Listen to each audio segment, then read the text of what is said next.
Welcome into the PFF NFL podcast. Steve Palazzolo here with Sam Monson. What are we previewing this week? The NFL, Steve. 9? Same as every week. Week 9. Same thing we do every week, Pinky. And we're all just creeping back toward average. It's the shirt I'm wearing. It is. PFF Shop. Go check it out. Shop.pff.com. Shop.pff.com.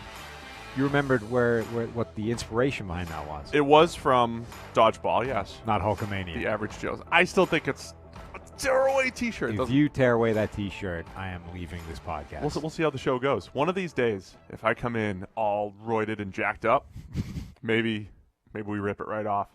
Yeah. And I'll be like, Quinn, buy me a new one. You roided to the gills would be quite a terrifying prospect. I mean, you're already large enough to terrify certain people around the office. If you also put on like 80 pounds of pure muscle, I'm tempted. That would be scary. I'm tempted to get really good at basketball. Yeah? Like really good, like Y good, Really, YMCA good. High-level Y player. That's what I'm saying. Right. Like that's probably my peak right now. Yeah. I'm not there. No. I can hold my own in a YMCA game. I mean, I'm 6'10". Dimensions alone gives you a massive Y advantage. But I'm tempted to like I haven't had anything to work out for other than, not dying. Right. So other than that, there's been no motivation. And then I started to see some of my limitations on the court. Yeah. And I'm like going upwards.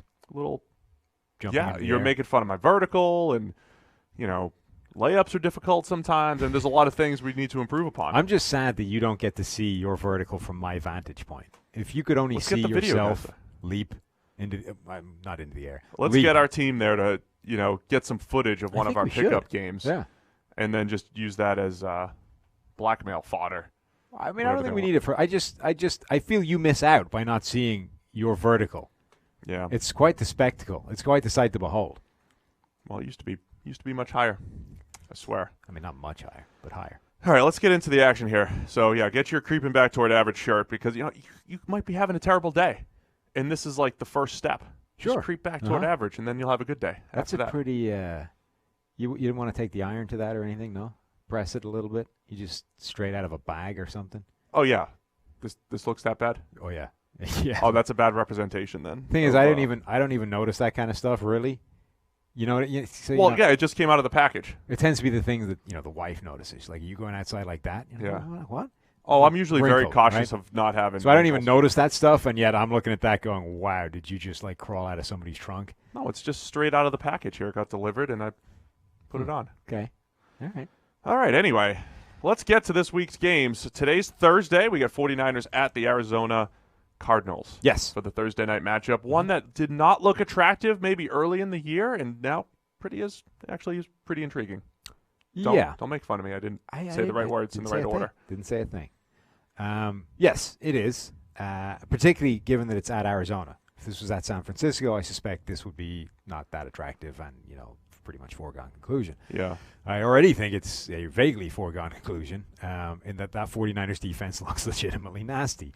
Now, it will be presented with things that it doesn't see every week because nobody plays this kind of Arizona offense in terms of personnel grouping, formations, all that kind of stuff.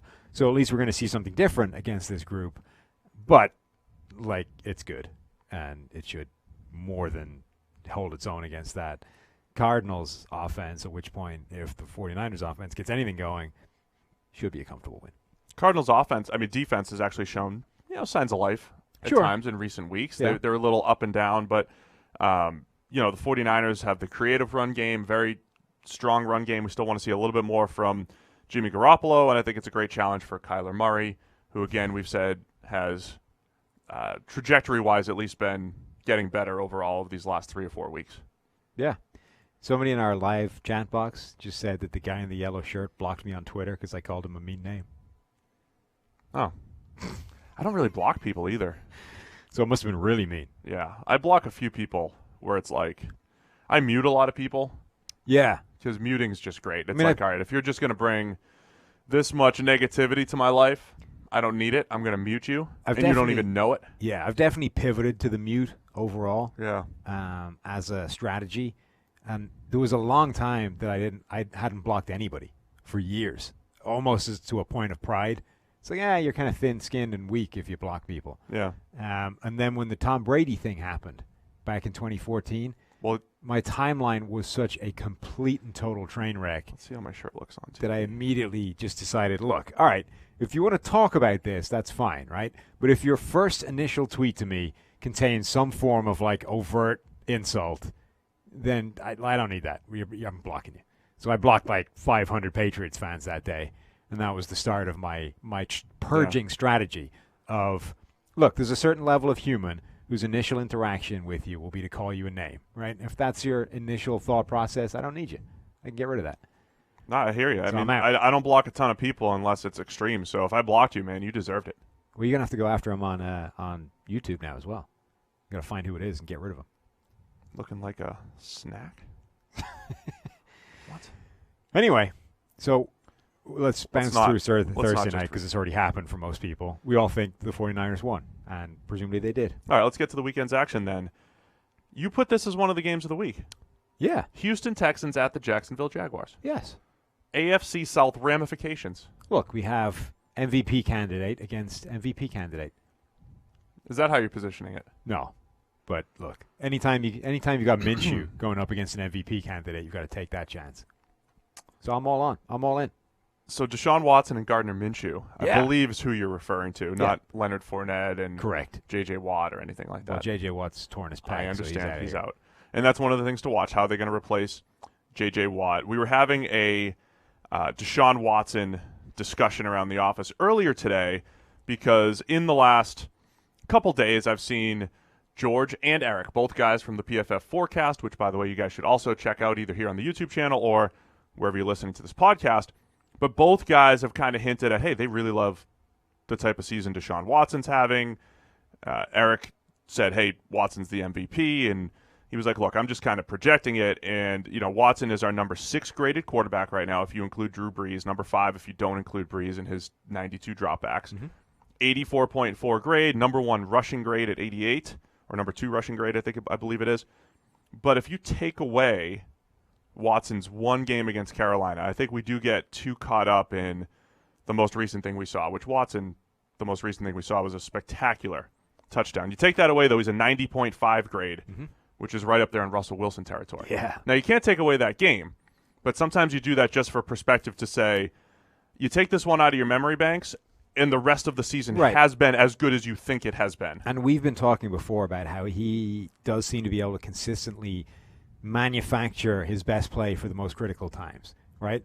And it is going to take a lot of bad for me to erase the image in my brain of him getting kicked in the eyeball, getting up mid-play, fixing his face mask, and throwing a game-winning touchdown. Yeah. That is absurd. If I came along and threw a cleat in your eye, you would be on the ground in a heap in the fetal position, like rubbing your eye, you wouldn't see anything. Why are you bringing me into this? Anybody, you, me, all of us, it's we'd a be general man down on the floor in a heap, trying desperately to see. Him just fixes his head and throws a touchdown. Yeah, This is absurd, absolutely ridiculous. we discussed this a few weeks back too, because coming off of that Carolina game again, which was terrible in Week 4, he put up that 28 for 33 for 426. Again, it was against the Falcons, fine. But he bounced back, and we said he's got some of that superstar type of ability where you either write him off and he's going to find a way to get it done, or he can kind of trudge through a game and then make the plays in the clutch. Let's not forget just how ridiculous his Week 1 game was against the Saints. I mean, back-to-back big-time throws to essentially drive the Texans the length of the field before they eventually blew it. He has multiple plays like that, crunch time, game on the line. He always seems to come through there. The other point that Eric made, which I think is a really good one, is so last year he led the league in terms of pressure percentage by a distance, like by a mile. Now, that Houston offensive line was bad, but he led the league by a distance. He's one of those quarterbacks that always holds the ball longer than pretty much anybody else out there. This season, that's dropped all the way to the 12th most pressure, right? And you can say, oh, they brought in Laramie Tunsil. Obviously, that's the difference there. But the Houston offensive line was not grading that badly last year. They were already creeping back toward average last year. They've done the same thing this year. They've taken another step in They're that above direction. now. Right, so that's what I'm saying. They've gone another step in that direction. But it's very, very important to stress how much of that is on the quarterback, because quarterbacks do own their own pressure rate. And if you look even at time to throw, we've gone from being basically the longest time to throw in the NFL. Now he's all the way down at 18th longest. And so a lot of the criticisms did carry into early this year. I do think there were times where he was getting sacked too many times. Some were on him. Recent weeks, though, right, they've done a much better job. And again, it's not going from one end to the other, right? It's going from one end to the middle. But the point is that movement from basically holding the ball longer than any other quarterback and consequently taking more pressure than any other quarterback has gone from literally one end of the spectrum. Like, he would be either number one or number two at both of those areas consistently, to now somewhere in the middle, right? Yep. And that is completely remaking your game and fundamentally changing things to your advantage. Now, having a guy like Tunsil will help, but massive amount of that has been Deshaun Watson completely changing the style and his way of playing, to the benefit of himself. This is the only sort of analog I can really think of in recent years to this is when Peyton Manning had to completely change his game when he realized he couldn't throw the ball anymore. When he came back, went to Denver after that neck surgery, spent one game against the Falcons throwing the same seam he'd thrown for like 10 years, realized that he no longer had the arm to make that throw, and had to be like, oh, crap. Like, I need to fundamentally change the way I play the game. This is going to take a while, right? And remade his game and played really well for a couple of years, and then obviously fell off the cliff at the end. But that's the only time I can really think of a quarterback changing his game that much, basically, over the course of a season. Are you saying Watson's there or in the process? I mean, I'm saying he's made that level of seismic change already, and I don't know if he's done yet. Like, he may be... Yeah, I feel like there's still a process. Right, he may still be heading in that direction, but it's already that level of seismic change to go from a player who is... the one of the Russell Wilson debates is, if he's going to hold on to the ball that long and invite that much pressure on himself, at what point does that become a problem, right? So he makes a ton of huge plays by doing that, but at what point is that like an overall net negative, right, or a negative that you could mitigate by saying do less of that? Right. Deshaun Watson was in the same bucket. It's like he invites a ton of pressure on himself, and he makes a huge amount of plays anyway, but at some point you need to take less of those. You need to have less of that pressure on you, because it's just you're asking yourself to do too much. I think we're seeing him now help himself out by changing the way, how much of that he invites. And that's, I think it was a great point. I don't think you can overstate how important a shift in his play that is. So we've got that component, and just the fact that I think the Texans' overall talent level is not great on offense. We've seen that throughout Watson's career. His ability to elevate those around him, I think there's something to that. So, yes, I think Watson was a guy coming into the season. I think we had enough information to say he's not yet a top 10 guy in our mind. But now, just the article that I posted this week, which was grading over the last 2 seasons, we've got him in the top 8.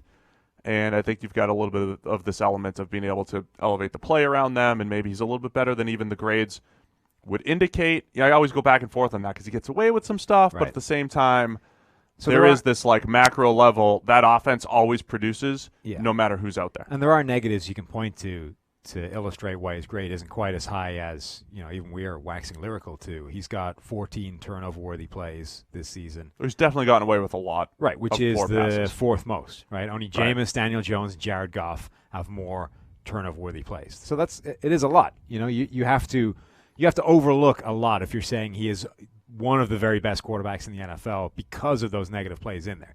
Now, he has 17 big-time throws, which is 5th. So, he does do a lot to offset those, but there is a lot of negative in there that you do have to look past to give him all of this credit. On the other side, the other MVP candidate that you were talking about, Gardner Minshew, our highest-graded rookie quarterback. He's just above Kyler Murray. And in the article this week, ranking the quarterbacks, I had to write, look, we love Minshew when he's thrown the ball. This is what I said about Flacco, too. I was like, when he's actually thrown the ball, it hasn't been that bad. Right. Minshew's been better than Flacco, but the actual throwing has been good. It's just been the pocket presence and the fumble. We're talking at least once a week where there's like a head scratching, you held it too long, poor ball security, not one of those strip sacks. It's not really avoidable. If Minshew can cut down on those, everything else is fine. And I think that is one of those things that is a young quarterback, rookie quarterback trait, right? Yeah, sure. It's one of those cliches that the game slows down for these guys as they get better in the NFL and all that kind of stuff. I think honestly where that manifests itself the most is those plays where it's going so fast that you can't decide where to get rid of the ball, and you sort of freeze and you try and buy too much time, and ultimately you end up getting sacked, right? But I don't think it's moving so fast so you make bad decisions with the football passing it. I think it's that it's moving so fast that you end up paralyzed by your own inability to make the decision and get the ball in the air early enough, and you just try and buy more and more time, and you don't have that kind of time at this level. Yeah, Minshew's got the fourth lowest fumble grade in the NFL, and just to reiterate, the fumble grade, you're going to have a bad grade on the ones that just the ones that we grade with harsh downgrades, essentially. Yeah. So if you get strip sack from behind, you never knew it was coming. You didn't, linger. In a 25 grade, by the way, that's about like 1 per game. Right. That's in like the 1 per game range. Kyle Allen's up, and we'll talk about Kyle Allen later, but that was a big part of why Kyle Allen's overall grade was much lower than the 107 passer rating going into last week. But overall, Minshew, here's what I loved. There are some plays where he throws with outstanding anticipation as well.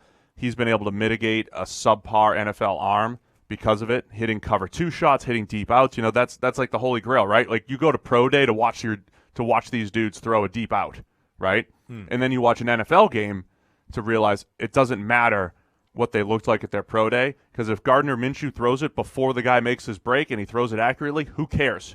Right. And he does that pretty consistently. The ability to know where to go with the ball, throw with anticipation, and throw the ball accurately. If I was to ask you which one of these quarterbacks over the season has more scrambles, who would you say? Watson or Minshew? Well, definitely Watson, right? Right. Incorrect, Steve. Well, since you were asking, no, I know, I got it. Thanks. Yeah, that worked nicely. I caught on to your got it. Yeah, context. Perfect. It's like a leading question. Well done. Yeah. So Deshaun Watson it's only by 1, by the way. Deshaun Watson has 25. Minshew so they're has the same 26. guy. Yeah, exactly. Yeah. Which is the second most in the NFL. But again, that's sort of more the same point, right? As you get yourself into trouble by trying to buy more time, eventually you end up having to bail on the idea of passing the ball at all, just taking off and making things happen with your legs.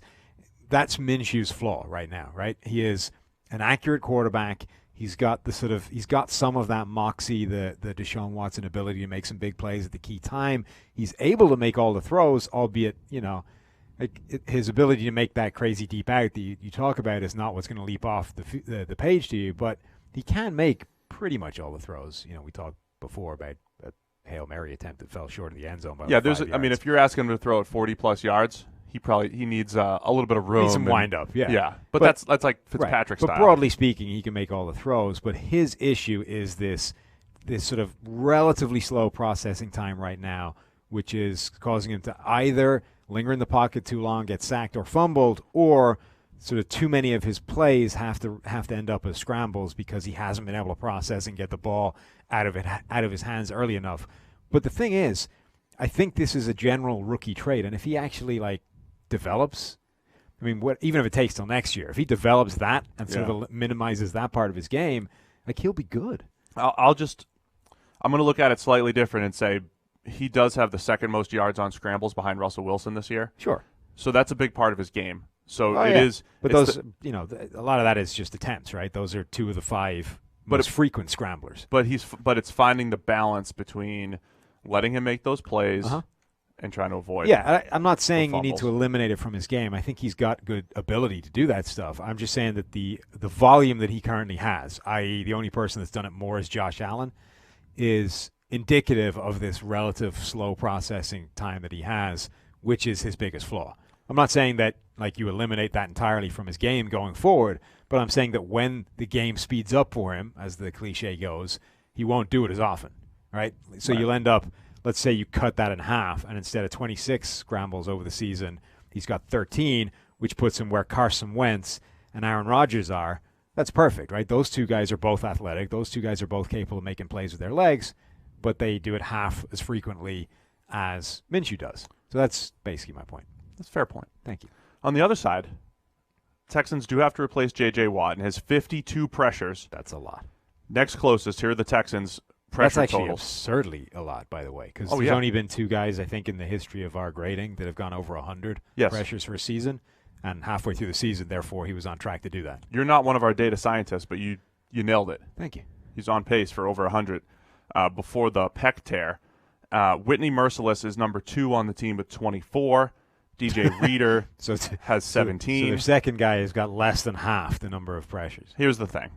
The next 3 guys have combined for 55. Yeah. Well, that's my quick math. I hope that's right. Nicely done. 41 plus. Yeah, I think that's right. Well, let's just say it is. So Whitney Merciless, DJ Reader has 17, and Charles Omenihu, the rookie, has 14. Those 3 guys combined have 55 pressures. J.J. Watt to the IR with 52 pressures. Yeah. So just something to keep an eye on. That means there's more pressure on the Texans secondary. That I think is the biggest weakness on their team. And if we're talking about the Texans are supposed to be right there with the Chiefs and the Colts as the teams that can challenge the Patriots. But if the Texans secondary does not improve, I don't care how good Deshaun Watson is, they're in trouble. I mean, the secondary is huge. The fact that there's a good chance J.J. Watt was papering over some cracks there as well is a big thing. Like that, the loss of J.J. Watt is bigger than it may have ever been. If they not ever. Like the first couple of years, he was that pass rush, but since they assembled that sort of 3-tiered group of J.J. Watt, Whitney Merciless, and Jadeveon Clowney / Javon Curse. I didn't know if you were going to forget and go Javon Curse. No, I know. I was thinking about how to do it.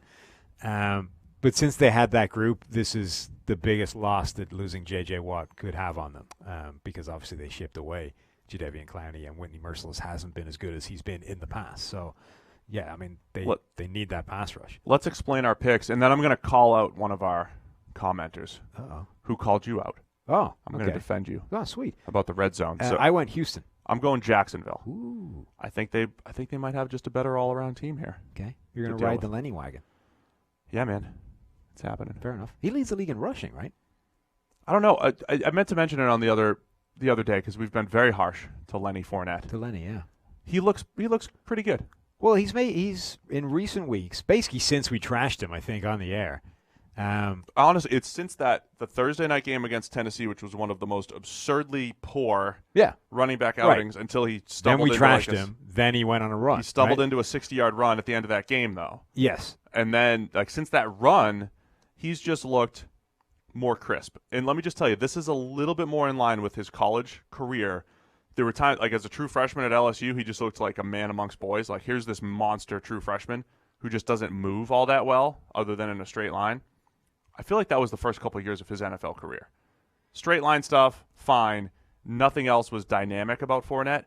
He's got a little more wiggle to his game, showing off a little bit more of the power, and he's got a couple of these big plays showing up every now and Well, again. he's got a lot of these big plays. This is my point, right? So 46% of his yardage has been these breakaway runs so far. That's one of the most unstable parts of rushing stats. Now, what has happened is he's run into a few teams that have missed these tackles in the critical point. Like, one of the criticisms we leveled at is we just didn't break tackles at the NFL level, right?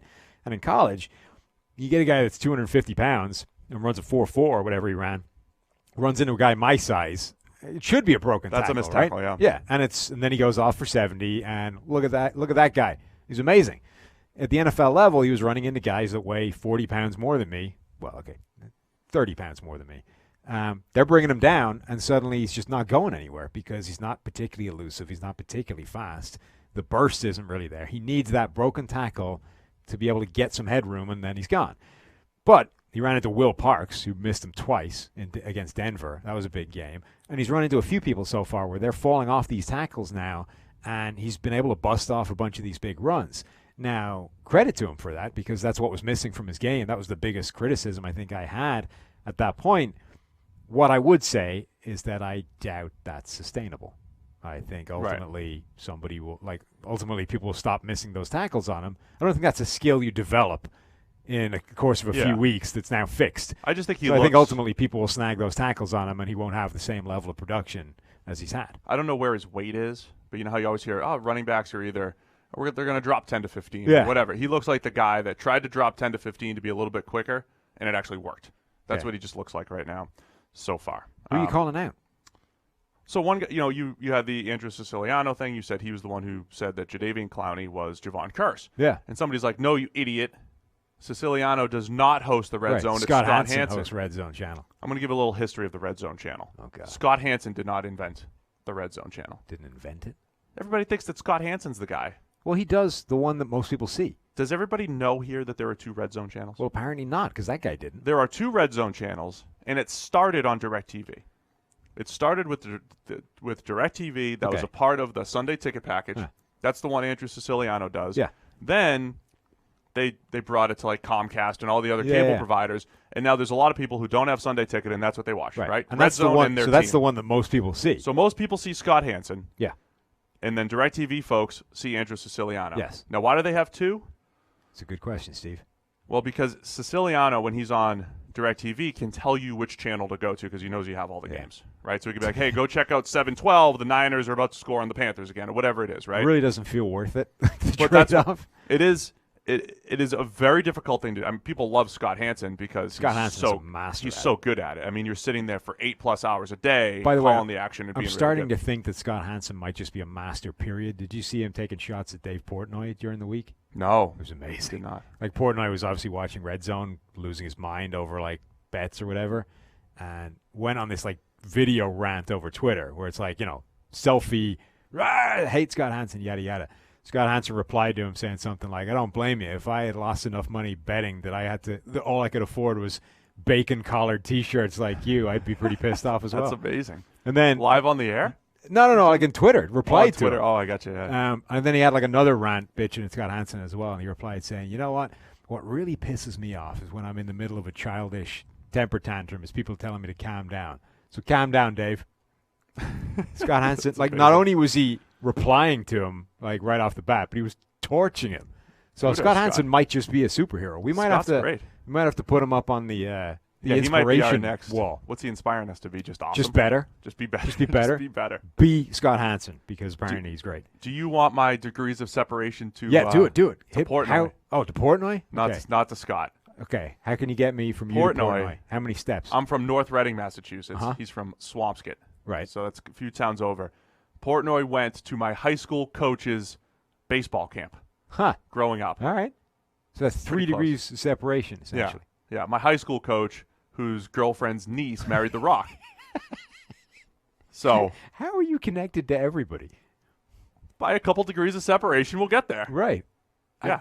My high school coach he's a strong cog in the degrees of separation, as you can see. Yeah, that's connects me to Portnoy and to Dwayne The Rock Johnson. Yeah. That's still quite. You're just always so impressed. I really am. Let me just see how I could relate this to me. Did you see me tweeting about the World Series last night? Like, as a former Canadian American League champion, let me tell you what the players are thinking here before Game 7 of the World Series. Okay. No, I didn't see that. It was just a joke. I haven't kept up a lot on the World Series. It's over now. I hear it's over now, though. Yeah. Could you believe that the Nationals were facing elimination so many times throughout the playoffs, and they still pulled it off? I know. It's amazing. I also read about how a guy, they realized that he was tipping his pitches mid-game and fixed it. Yeah. Apparently that's very unusual. Oh, man. I'm pretty sure that's why I'm doing football now. Because you were tipping pitches? Yeah, I think I was definitely tipping pitches. It's a scary thing because you put the ball in your glove, and it's like, I got to get my slider grip, but do I spin it too many times on my slider and not enough on my fastball?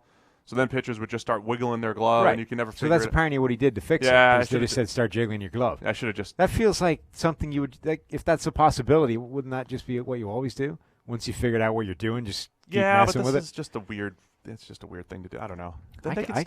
Hitters are really good at that. They got nothing else to do, right? Well, obviously. They only work 11% of the time, and the other, when they're not hitting, they're just staring at you. Yeah. To see what the next move you're going to make. It just feels like that's a very easy thing to be able to like randomize with movement, so that you can't pitch or. I think that's what screwed. That's why I gave up bombs. Definitely, yeah. Because the other thing is you can, you got your glove on, and you put your finger outside the glove, and a lot of guys they point with their finger when they're going to throw certain pitches or whatever. So then you cover that up, and I never got the covering, so I was definitely tipping, definitely, and here I am. It feels to me that the mental image of you trying to take off and go airborne for a dunk feels very similar to the mental image of you like winding up on the mound, loosing it, and then just watching it sail over your head out of the stadium. I have some old videos if you want me to pull up some like me giving up. And it's just an endless sequence of that? No, there's just like a couple. There's like one me taking a laser off the leg from a side view, and then there's one me giving up a walk-off home run just from like the behind the plate view. All you can see is me. Yeah. And my head go down and walk off the mound. You'd probably enjoy it. You could probably gif it up and make it a fun so the thing that I think would make it comedy magic is if it's, you just see you pitching and then all you see is you tracking the flight of a ball off into the distance somewhere. No, this one was head down. This was such a no-brainer. I didn't look. I kind of like glanced and then just went. You just heard it. Yeah, you just knew. I don't even need to see it. I know that's going out of the. Sometimes you throw such a bad pitch. You know that thing's getting crushed. Well, it's like sometimes you see kickers off the tee sometimes, You know as soon as they hit it. It's good. I don't need to see. I can walk away. Yeah. All right, I'll send you some clips. I know you hate when I talk about baseball, Sweet. But if it's no, I'm okay with that. That seems fun. Well, I have to show you some good ones, too. All right. Anyway, let's move on. This is going to be a 6-hour podcast. Minnesota Vikings at the Kansas City Chiefs. What's the word on Mahomes, man? So it sounds like he's not going to play, right? And even though he's not going to play, I put this as one of the most interesting games of the week because it is. Yeah, even without Mahomes, I think. So what was interesting is, last week it sounded like he might actually play last week. It's like he's practicing, and that's insane. And then ultimately it was like, no, we're going to go with Matt Warren. All right, fair enough. That makes sense, right? But if he was that close to playing last week, how can he not be playing this week? I don't think he was that close to playing last week. Possibly. But either way, it sounds like they're basically just prepared to be cautious. And I think it's like we've seen enough in Matt Moore starting in his stead to know that, you know what, we're not screwed. Yeah. Like we don't need to rush Mahomes back as soon as humanly possible. A, the rest of the division is not exactly terrifying. And B, like even just the race to the number 1 seed beyond New England, sure. the to a bye is not that difficult. Right. And it's not that big of a climb right now. The Green Bay game, essentially, like it's not like Matt Moore was dramatically outclassed in that. The game came down to essentially we gave the ball back to Aaron Rodgers at the end, and that was probably an error. But, he held his own. It's not like this was a disaster and we got waxed. So I think they've come to the conclusion that Matt Moore, quarterback, is not a reason to rush back Mahomes if he's anyway doubtful. So I think it sounds like they'll take their time there. So this then becomes a pretty fascinating game between this Minnesota Vikings team, which has a good defense, not a great defense, going up against what is one of the best offensive schemes in the NFL, protecting a quarterback to a certain degree. And then you've got Minnesota's offense. It's kind of rolling right now. Kirk Cousins, Dalvin Cook, even the offensive line has kind of looked a bit better. And they're going up against this Chiefs defense that is still bad. Yeah. So, like, I think there's got to the Kirk Cousins analysis and story is like, all right, he's got to go the other way from his most recent trend. At some point, yeah. So since week 3, he's our highest graded quarterback, over 93. That was after the first 2 weeks. This is Darnold-esque right here. After 2 weeks, we were talking about they need to move on. He needs to be benched. If they only had a backup option, he would be out of there. Stephon Diggs was trying to get himself out of the building. Adam Thielen was lighting him up to the press. Like, Kirk Cousins was the problem, and now we're talking about him in MVP terms. It's ridiculous. Things move quickly. Yeah.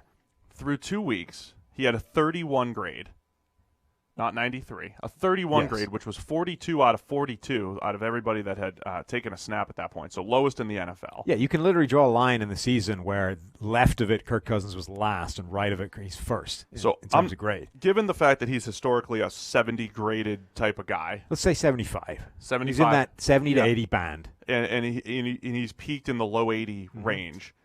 I'm going to say right now he's got to come down from 85.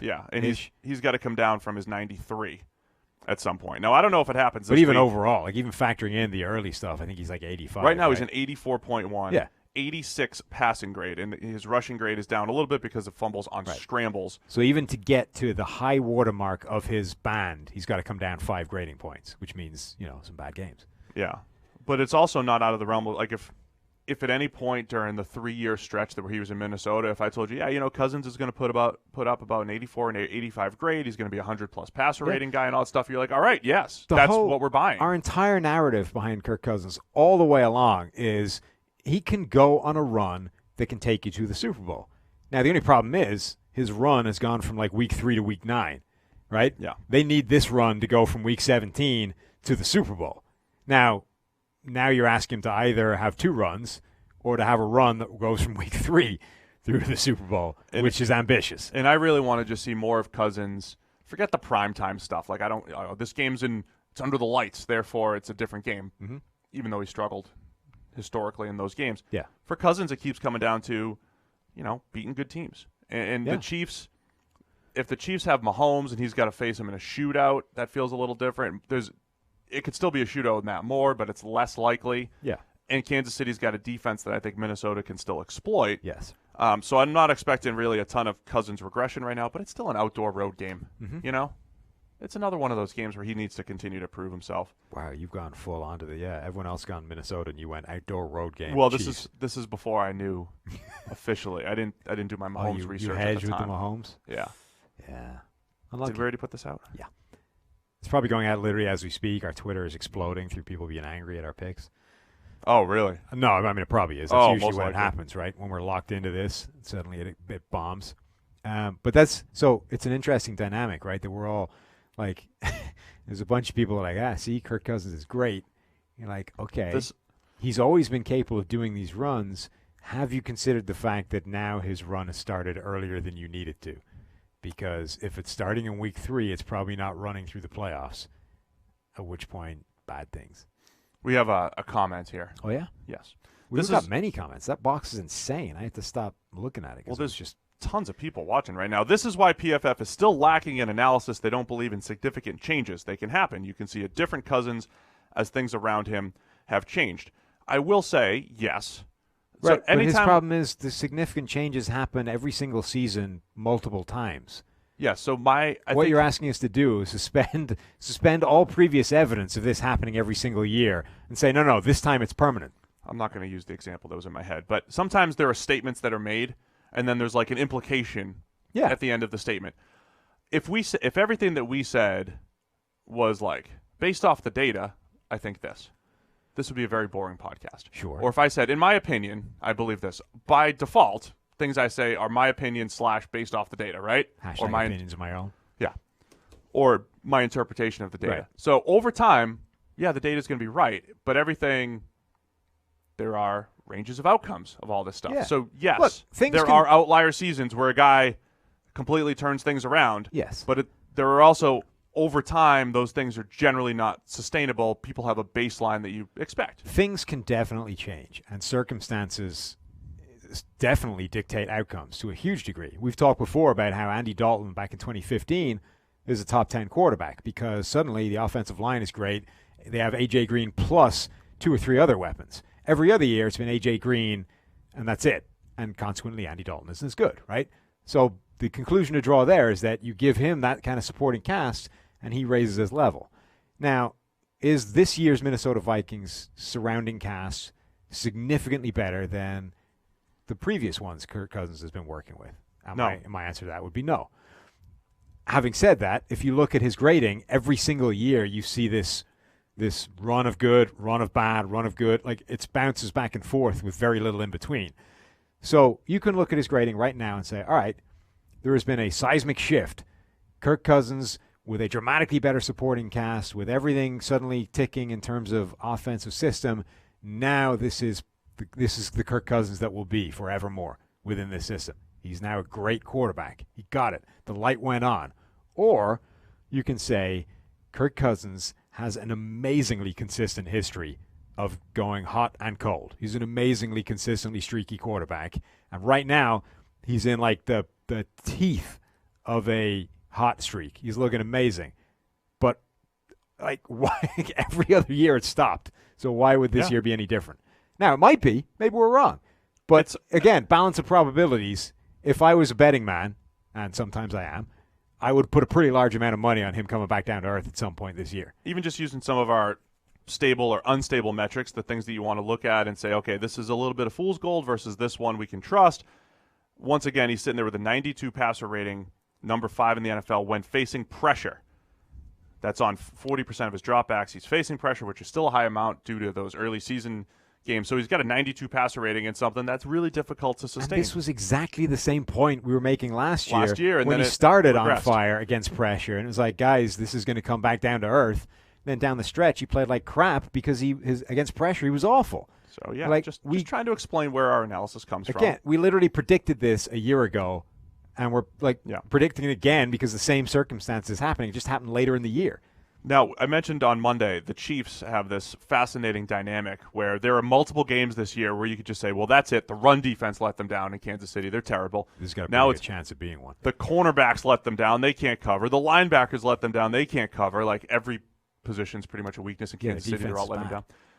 This would be the one where the run game. Minnesota tries to run it down their throat, right? Mm-hmm. And does Kansas City sell out? Because, you can improve upon – this is the thing. You can improve upon your run defense by schematically. Just stacking bodies in there. This is another part of this whole like run game versus pass game discussion. You can scheme up stopping the run. Yeah. It's very difficult to be like, all right, let me just have that perfect pass stopping scheme. Right? Coverage scheme. We just got played. Oh, who played us? The dude with the Kirk Cousins question. He was just after better analysis. Oh. Now that we gave him better analysis, he's happy. Well, now I'm just going to mail in the rest of the show. No. Okay. What do you think of that, man? That feels like a vaguely self-defeating response. I'm mailing it in now. You tricked me. No, I'm here. I'm here for the good analysis. Anyway. I'm here to give the good analysis. So, yeah, Kansas City still did a nice job. So, just to finish that defensive point, I expect Minnesota to be able to move the ball. The offense itself is running extremely well. Mm-hmm. And I think historically you can say anything that Gary Kubiak's been around and the whole Shanahan tree. It's done well. For the most part. Yeah. That whole tree. I don't know who's the top of the tree or who's the root. Right. Because McVay apparently has his own tree now. But all those guys tend to touch things that do well as far as offense And that's goes. why, I can see why you would give – that's the one thing where you would look at it and say, all right, this is different this year because they have this Kubiak system in there. It does have a proven track record of boosting the play of some people. On the other hand, except for Peyton. Yeah. On the other hand, he didn't use it really, right? They basically said, what? The last year. He had 1 year with Kubiak. No, but they didn't use that system. They tried to. They used it was like, all right, we could use yours. Oh, we'll just use my system that's always worked. They tried to run boot action with Peyton, and it was. Yeah. But so, yes, there's one thing that points to potentially this is a change. On the other hand, there are many pieces of evidence that say that this is what he's always done. He'll probably do it again. So I'm going to side with the many things over the one. That's what it comes down to. Yeah. Anyway, I went Vikings, so did everyone else except you, who went Chiefs because you forgot that Mahomes wasn't. I immediately regret that decision. Yeah. No, I don't. Kirk Cousins on the road was more my. Kirk Cousins on the road. Wow. Yeah. Cousins on an outdoor road game. It's not in Detroit anymore. It's not. Friendly confines of domes. Kirk, you got to go outside. Okay. And win a football game. Washington Redskins at the Buffalo Bills. It's a Super Bowl rematch. God. Mark Rippon and Jim Kelly. What the hell year was that? 1991. What? 1991. 1990 was Giants Bills. 91 was Redskins Bills. And then it was Cowboys Bills. Okay. Cowboys Bills. Oh, okay. Yeah. This was the second of the Bills' 4 Super Bowl defeats. Yes. Sorry, Bills fans. Poor Bills. Oh, I can't wait for our retro podcast. When should we do that? How should we structure that? We were supposed to do that months ago, and you were like, I don't have the time for that. No, but you don't want to do it in season. In season, there's like real things to talk about. But off season, how do we do it? Do we just say, here's what we'll do. We'll pick like a random week of NFL action. What? Like, hang on. Is this the same as the one where we're going to like watch 80s cartoons and play video games? This is part of separate. This is part of the PFF as NFL this show. As part of the PFF NFL podcast, not like our side. I don't know. Not our side gig. Yeah. We'll either watch highlights from a season, right, like 1996, or we could watch like a week of NFL action, like week 8, 96. A week of 1996, or just like T games. I don't know, from like or like first half of 94 or something. Whatever YouTube has. Yeah. Plus, I've got my own stash. Plus, we work with the NFL. We just see if they. This sounds like a terrible idea. Oh, this would be so much fun. See if the people want it. Tell us in the chat if this is something you want. Nobody wants it. If we went back and I just want to break down some Mark Brunell Jags games. I know Can we that. Do that. Yeah, some Tony I know you Brackens. do. I don't think anybody else wants you to, though. You don't. You people need to know just how good Tony Brackens was in Week 16 of 1996 against the Seahawks. He was incredible. He had a pick, 3 pass breakups, a few knockdowns. It's incredible. Anyway, so Redskins-Bills, Super Bowl rematch. What are you looking for in this one? I mean, what are you looking for? None of the things you talked about. The only thing I'm ever looking for in Washington games is Terry McLaurin. You know that. He's going up against a pretty good pass defense. No, this guy doesn't want it. That guy doesn't want it? One guy does. Okay. It's 1-1. Keep voting. 1-1. God. Not 3 people want. Captain Look, Liability wants it. We don't want this. I'm not having it. You know, another good podcast segment is me reading. And all the comments. Why don't we just have a solo show, right, where you watch some Mark Brunell tape and you can talk to the chat box and tell them how it was? Yes. Yeah. Who's in for and that? I don't need to be here. You Who's can just in? let me know how it went afterwards. Do you want me to just break down game by game my 1999 Jaguars? Sure, as long as I don't have to be there. I'll skip the Titans games, though. Yeah. They were undefeated against non-Titans teams. Anyway, McLaurin's going to be going up against this good pass defense from the Buffalo Bills. Hold on. Everybody's asking about the 2000 Ravens. You know who lit up the 2000 Ravens? Oh, God. Mark Brunell. Yeah. Mostly Jimmy Smith. But okay, sorry. God, I am good coverage by the hijacking- Buffalo Bills. hijacking the podcast. It was interesting seeing them go up against Alshon Jeffrey last week because at some point during watching the games, we were asking, like, if you were to create like an all-fat guy team, that's like people that were overtly too fat for their position, who would be in it, you know? So for like wide receiver, one of them would be Kelvin Benjamin, obviously. This isn't better content than me much talking. better content. I'm talking 90s football thinking I'm leading our But there's a whole bunch. So any of these astray. positions, right? Ben Roethlisberger is probably the quarterback, right? Guy that's too me chunky for his position. Yeah. There's a bunch of these guys. C.J. Anderson, maybe, for running back. Whatever. Lee Smith as your tight end. Dude looks like a tackle out there. So anyway, but it occurred to me that Alshon Jeffrey would have to be one of the wide receivers going up against these Tre'Davious White, Levi Wallace, whose biggest thing is like you weigh 168 pounds or whatever. Yeah. And it's like, it was a little bit looked, mean. It's just this giant, huge human playing wide receiver going up against these little bitty Buffalo Bills corners. Now, Terry McLaurin is no giant fat guy, but he's, a reasonably big physical receiver, and he's going up against these small corners that have covered really well. But if they have a weakness, that's kind of it, dealing with like these larger receivers or guys that can be physical and restrict them, that kind of thing. So I'm curious to see how that goes. What about you, Steve? Well, interesting dynamic that you're looking at there. I want to see. I thought the Bills looked a little bit like the 2017 Bills, where again they still challenge things in the secondary. They're not easy to pass on necessarily, but the 2017 Bills got run over like crazy in a number of games, and early this year in particular they had shorted up, and they didn't stop the run all that well against Philadelphia. Now you got the Redskins, and all they want to do is go back to 1991 when they were a Super Bowl champion and run the ball. So the top 2 graded run defenders on the Bills. Is John Riggins busy? I mean, is he still available? He's about the same age as Adrian Peterson. Right, so. you get him out there. Yeah. Oh, imagine both those guys in the backfield. Think about how creatively you could average 4 yards per carry with those two. Jordan Poyer and Micah Hyde, the 2 safeties, are the top-graded run defenders on the Bills. They're getting some pretty good play from Shaq Lawson up front, but Harrison Phillips, who's normally a good run defender, he's been banged up, only played in 3 games this year. He's hurt, and inconsistent play from other points. Good linebacker play this year from guys like Tremaine Edmonds, Matt Milano, but run game-wise, not so much. So, I think that's going to be a factor. Yeah, I can see that. And then the Redskins secondary should be a cleaner opportunity for Josh Allen, or a good opportunity for Josh Allen to play a nice, clean game. Yes. I mean, we literally talked him up last week, and then he went out and had a stinker. So hopefully he gets, back on course. He could. And plays a better game this week against Washington. I think Buffalo overall does get back on track, though. Same. With the win. Yep. Indianapolis Colts at the Pittsburgh Steelers. I don't have any. It's like 1995 AFC Championship, maybe? Stop it. I don't have any.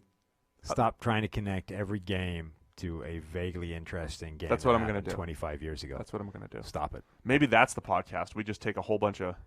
No, forget it. Colts at Steelers. Yeah. What are you looking for in this one? Let's see what you're. What do you got? notes say. Oh, okay. What am I looking for in this one? I'm saying, so Jacoby Brissett, we've put him in the same conversation as Mitchell Trubisky last week. Harsh. Only that, not that he's playing as poorly as Mitchell the last 2 years, only that I think they're winning despite Brissett rather than because of him. He's really only got 2 good games on the resume this year. And if they're going to do anything, he's got to play better. True. Yeah, I think that's fair. But, we've talked before as well about how this roster is good. And, Jacoby Brissett doesn't need to be Andrew Luck. He just needs to be able to not screw it up for them. And by and large, he's been able to do that so far. I think the interesting pieces in this game are all sort of Pittsburgh. They're all on Pittsburgh's side. We've got T.J. Watt coming off the game of his career where where he looks like a superstar right now. Yep. He's going up against a better offensive line in Indianapolis. That will be interesting to see how that goes. We just gave him our number 1 offensive line ranking halfway through the season here, the Colts. Yeah, right. So he's literally going from the worst offensive line to the best in the space of a week. So that in and of itself will be interesting to see how that manifests itself in his performance. And then I'm also really curious in the sort of receivers for Pittsburgh. Deontay Johnson in particular is really starting to look like he can be the number 2 guy that we wanted to see emerge, right? For sure. Juju is their number 1. He's playing well, not as well as necessarily he needs to, but the quarterback situation can't be ignored. But Deontay Johnson is starting to flash and look good as well. James Washington is still a little bit MIA, which is disappointing, but Deontay Johnson looks good, and that will be interesting to see him, whether he can continue that stretch. Just to follow up on the Colts and their offensive line, just looking at the pressure numbers, premium stats, PFF Elite, go check it out. If you go to the allowed pressure report, click on the Colts, and you just see who's allowed the most pressures for the team. And it adds all players in there. It's not just offensive linemen.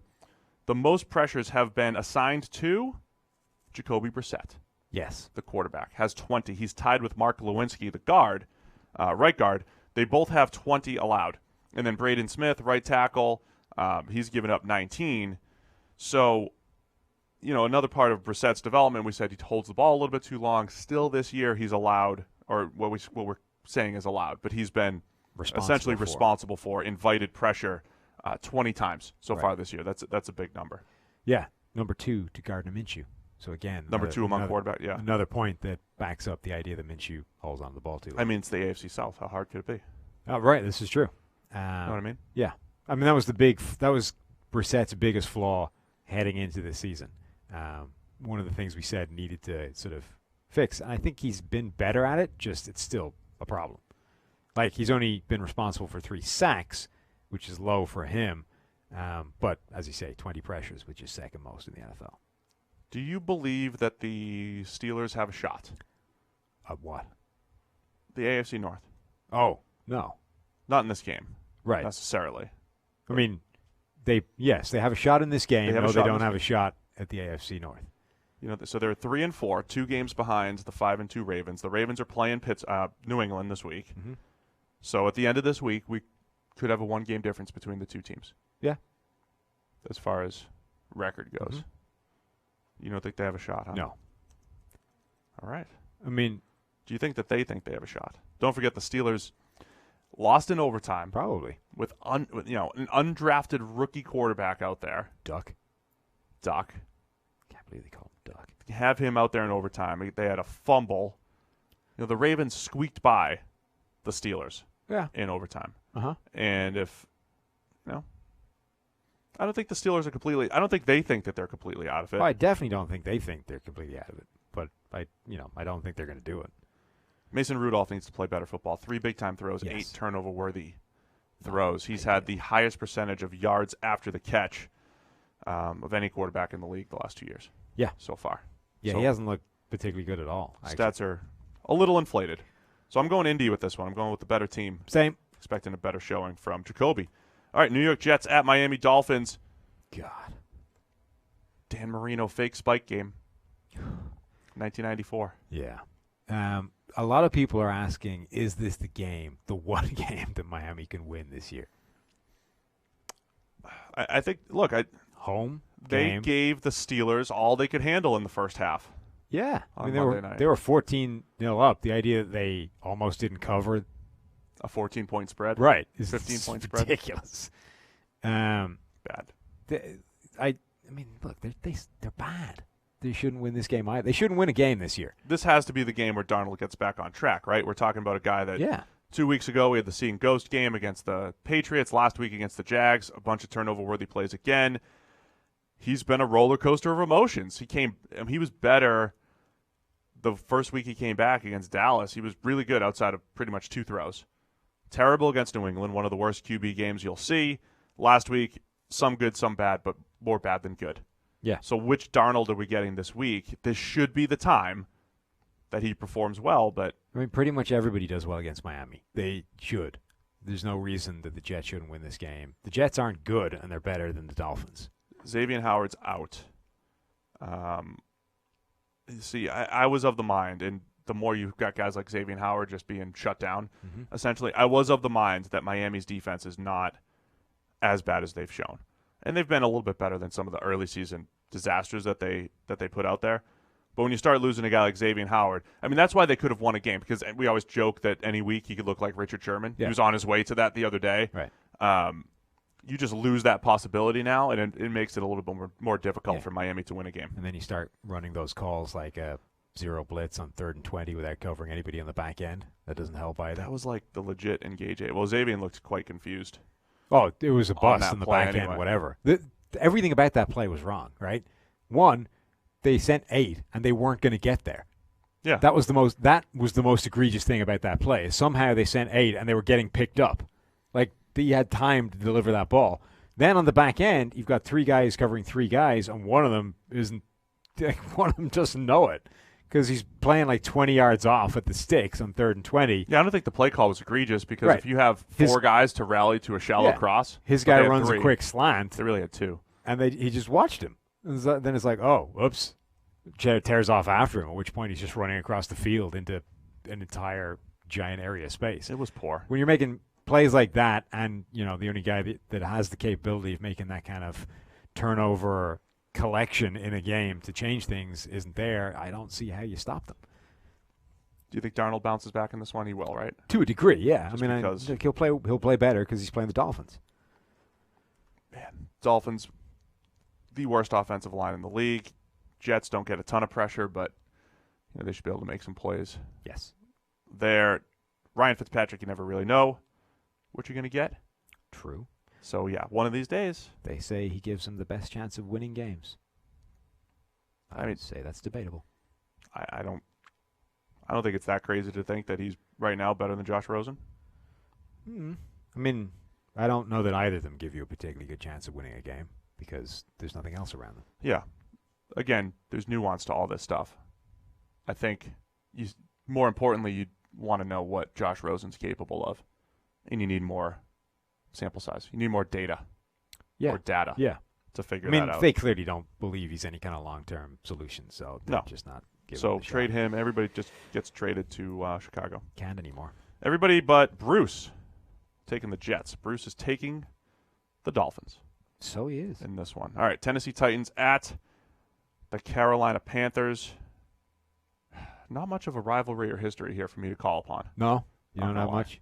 I do not. A couple of, not newish franchises if you go back to the Oilers days, but Panthers are, so that makes it a problem. Panthers, since 1995. Yeah. They've Same been around. as the Jags. Yes. My Jags. Yeah. Your Jags. Titans and Panthers, what are you watching for here?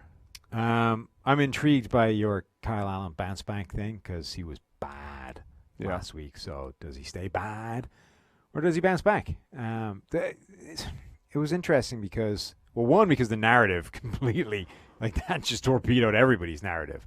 It's like, the Panthers might be moving on from Cam Newton. And then, Cam's coming right back into that. Why can't people, I know it's not in anybody's nature. It's not good for entertainers. And that's what, people who are on TV, I just call myself an entertainer. Mm-hmm. People that are on TV or YouTube, we have to do entertaining things, right? So you have to have talking points and everything. Yeah. So as soon as you see 3 good statistical games, you're like, man, Cam Newton's expendable. Mm-hmm. It's Kyle Allen's show now. Yeah. And then you have one bad game. It's like, everything completely changed in 1 week? Mm-hmm. Or were you just out of your mind? the first few weeks with your ridiculous take that, oh, yeah, Cam Newton expended. Now, look, the idea that this could be on the horizon, yeah, and it's like, well, if Kyle Allen does this, this, and this. It's also, but most people are just like black or white. Yeah, and there's also like there's a sample size issue, right? Like the Cousins thing. At some point, we expect him to come back. The other thing is there's a very distinct difference between box score stats and actual performance. Like we got tagged in it earlier. That New York SNY or whatever it's called threw up like the box score numbers of Daniel Jones versus Baker Mayfield, right? And honestly, we're so embedded in this, half the time I don't even know what people's box score numbers are. Yeah, I'm with you, man. And it's like, wow, if you look at that, like Mayfield's playing way worse than Daniel Jones. But if you look at how they're actually playing, he isn't. Like No. Mayfield is playing badly, and he's not playing close to as badly as Daniel Jones right now. Like Jones is throwing the ball to defenders twice a game on average, if not 3 times. Like he's playing. So if you just pull up the box score numbers, it's completely different. Kyle Allen is the same thing, right? He started off really well, and then the box score numbers continued to look really good, and his play didn't. Like his play came down quite quickly to a level that wouldn't have you suggesting he was going to take over the starting job anytime soon. So us, who's looking at that, the throw-by-throw stuff was already like, all right, that was maybe people got carried away for a week, but that's not what's going to happen. Because people still see those 5 numbers and make a determination. Yeah. Completion percentage, which is, fair yards, enough. touchdown, interception, and rating. I think the frustrating thing is, though, we all watched Sunday Night Football together, right? And you're like, LOL, Aaron Rodgers tap pass. That's a touchdown. Haha, 14-yard touchdown. He just tapped it, right? And then he had a screen for a touchdown. And then he had, if you want to call it a spectacular throw, fine. But he had another lucky touchdown. He ends the game with 3, right? And then you look at his season totals, and it's 15-2, or whatever it is, right? And you just forget that 2 of them are tap passes, and this is that, and this is what, and whatever. I'm not picking on Aaron Rodgers. I'm just saying every game you see that number, and you're immediately conditioned to think of a certain performance, and you just don't think how it was actually compiled. Baker Mayfield should probably have 8 or 9 interceptions this year, and he's got 13 or whatever it is. Yeah. Right. And by should have, that means if all of his turnover-worthy plays became picks, when the reality is it's like 60 to 80% of those. Most of the time, players have significantly more picks. turnover-worthy plays than turnovers because defensive backs don't catch every interception that's thrown to them, et cetera, et cetera. Mayfield is the other way. He's got significantly more picks than he has turnover-worthy plays. So there's been bad luck in some of those plays. So the Kyle Allen thing was people were getting out of control with that, and I don't think he ever really – we made the point very early on that what Kyle Allen did was show you just how bad Cam Newton was playing when he was hurt. And this idea of like muscling through it and just, being there for your team because you believe you're the best option. It turns out when you're that knackered, you weren't. And Kyle Allen was actually a better option because he can throw the ball accurately to players. All that said, Kyle, he's had some impressive games. Sure, but ultimately you expect Cam Newton to come back healthy, and when that is the case, it's a different conversation. So let me put a bow on where I think the Kyle Allen conversation is. Okay. I'm impressed that the Panthers have found an undrafted free agent who had a subpar college career given the extremely high expectations coming in. And I think they found a reasonable future backup. A guy that's a backup that you just want to keep around and see if he can continue to improve. And after that first game in Arizona where he's zipping it all over the yard, big-time throws left and right, and one pretty good game against Tampa Bay, other than that, it's looked like an undrafted rookie. Mm-hmm. So that's intriguing to keep around, but I don't know that we're necessarily building the franchise around Kyle Allen right now, so that's where we are. Yes. Last week helped people come back down to that take. Now, as far as the Tennessee Titans, Tannehill Part 3, going up against the Panthers pass rush. Tannehill has thrown the ball better. He's got the highest grade in the intermediate level, that 10 to 19-yard range. I think we've discussed. That's where Tannehill wins. Up to 20 yards, he's very accurate. He throws the deep out, the deep comeback, the dig. He just throws a lot of the NFL routes you need to throw in unspectacular fashion often, but he's somewhat productive there. He just needs to cut down on the negative plays. He's right behind Mariota in sack percentage on pressured plays. That stat that we always use that says, when you're pressured, how high is your sack rate? Tannehill's number 3, right behind Mariota. Story of both of their careers. Cut down on that, and it's an improvement. Yeah. I think he is also making a lot of the other components on the offense look better.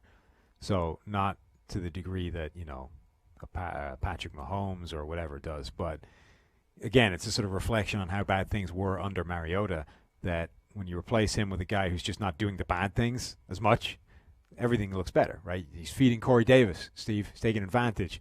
But the offensive line as well, they're not looking as bad because Mariota's not taking these terrible sacks. So Tannehill's making everybody else around him look better, which makes ultimately the Titans a better team. I did a little Carolina radio today. They asked me about the Titans, and I said, please just, don't ask me about the Titans. Who knows? We don't know. They're still just this 7-9 to 9-7 team from a talent standpoint, and the difference of whether it's 7 or 9 wins is going to be a couple plays here and there. Yeah, and I still think that's where they are. I like, though, that this week we've basically split the difference. I've gone with Carolina, you've gone with Tennessee, and neither of us knows what the hell's going to happen. No, we don't. Titans are like that. This is like the Bears-Chargers game last week. No, that was the all underwhelming bowl. This is the all mediocre bowl. Yeah, probably. This is the creep back toward average bowl. Yes. Except they're already there. Mm-hmm. We're sitting at average. So who did I take? Tennessee? Yep. I immediately regret that one as well. Really? I mean, I kind of regret Carolina just because Tennessee could do anything, so we could swap. Yeah, switch them. Chicago Bears. Yeah. That's the Philadelphia Eagles. It's interesting. Remember that question a couple weeks ago? Who are the biggest innovators in the NFL? Maybe Daniel Jeremiah posed it. Biggest innovators in football. No, but okay. Okay, he posed it. A lot of people gave their answers, and a lot of it was like this play caller and this guy, and Belichick's got to be there. And I went with Doug Peterson. Okay. And I don't know that anybody is that clear-cut and dry above everyone else as far as making good decisions. We've bragged about Peterson and a lot of his good decisions early in the year, and then you see other things like, man, they still have a defense that loves to stack the box and stop the run, and they give up too many passing lanes. And then he was running the ball probably a little bit more than you would like, in a comeback opportunity a couple weeks ago. So I forget who wrote it using NGS and our data, but it basically showed like where the Eagles cover, right? And it essentially looked like a cover 3 set. And a cover 3 set has, I can draw here, like 4 defensive linemen, 4 underneath coverage defenders, and then you got your deep zones. Yeah. How's that look? Your deep looks like a weird-ass crown or something. Yeah. You understand, again, that most people can't see this. Yeah, but I'm trying to get people to go check it out. Okay. Right? But this is the issue. When you stack the box here, right, this is where offensive coordinators are trying to get to this so they can make more, so they can throw the ball. I see. Right? Yeah. And the Eagles continue to try to stack the box with this 3 linebackers and extra safety right there. That's the point. What are you doing? Right there. Yeah. Looks like a burger now. So what are you saying? Do here is go. Now we've got ourselves a little crown.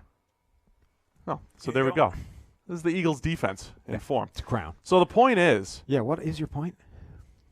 Doug Peterson, there are some things that they do that is very forward-thinking, and I still think defensively they're doing the opposite, whereas a team like Green Bay is taking these guys and pushing them back a little bit and saying, here, run the ball. Please run the ball for 6 instead of passing for 15.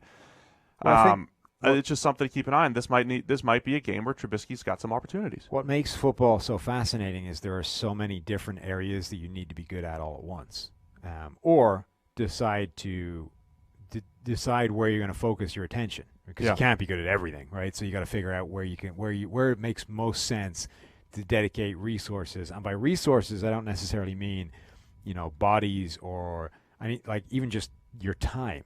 Like, what are you actually going to focus on? Practice time. There's only so much things you can do. Personnel decisions. You've money. now got a few NFL coaches who I think are dedicating some of this time and resources and energy to, all right, feed me the mathematical advantage decision-making stuff, right? Tell me in a game when I should be going for it, yes or no on 4th downs, yes or no going for 2, all that kind of stuff, right? And there's a few teams that are out there definitely doing that.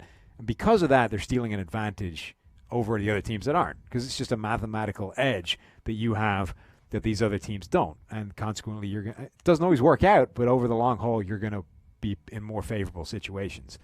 But that doesn't mean they're doing the same thing for every other facet of the game, right? And there are areas where they might not be leaning on the data and the numbers and aren't optimizing what it is they're doing to take advantage of stuff that should give them an edge. So as much as a Peterson might have a guy in his ear telling him when to go for it on 4th down, when to go for 2, he might not be looking at the numbers and saying, yeah, we could focus our defense in a slightly different manner and mitigate some of the big plays they're giving up and actually be better overall. Because he's just like, well, that's a coaching thing. That's football. That's X's and O's. Right. I know how to do that.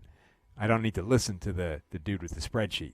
And I think the same, like PFF IQ. Yes, because we're going to hit all levels there. And I think again, building to building, it's different where teams are prepared to listen to other people, or where they're prepared to try and learn more information and get better. And some teams are right there and they don't want to hear any of it. But I think so. That's Peterson's saying, right? I think he is really good at some of this stuff. It's just that it doesn't permeate everything.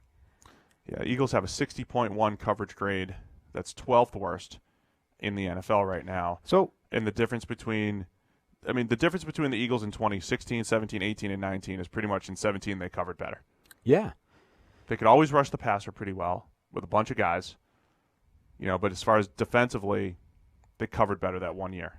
What I'm curious in this game is, so Mitchell, the Trubisky thing is starting to get a bit out of control. All the way along we said that actually he's not as good as people are claiming. And now everyone else has jumped on board, right? It's like that one game a couple of weeks ago. Everyone was like, right, I'm done with this. Yeah. Trubisky sucks. Get rid of him. He's terrible, yada, yada, yada, right? And like with all this stuff, everyone goes off the deep end. But right now, he is the worst graded quarterback in the NFL in terms of PFF grading. Dead last, almost regardless of where you set the filter. Normally you make him dead last by eliminating the guys without that many snaps.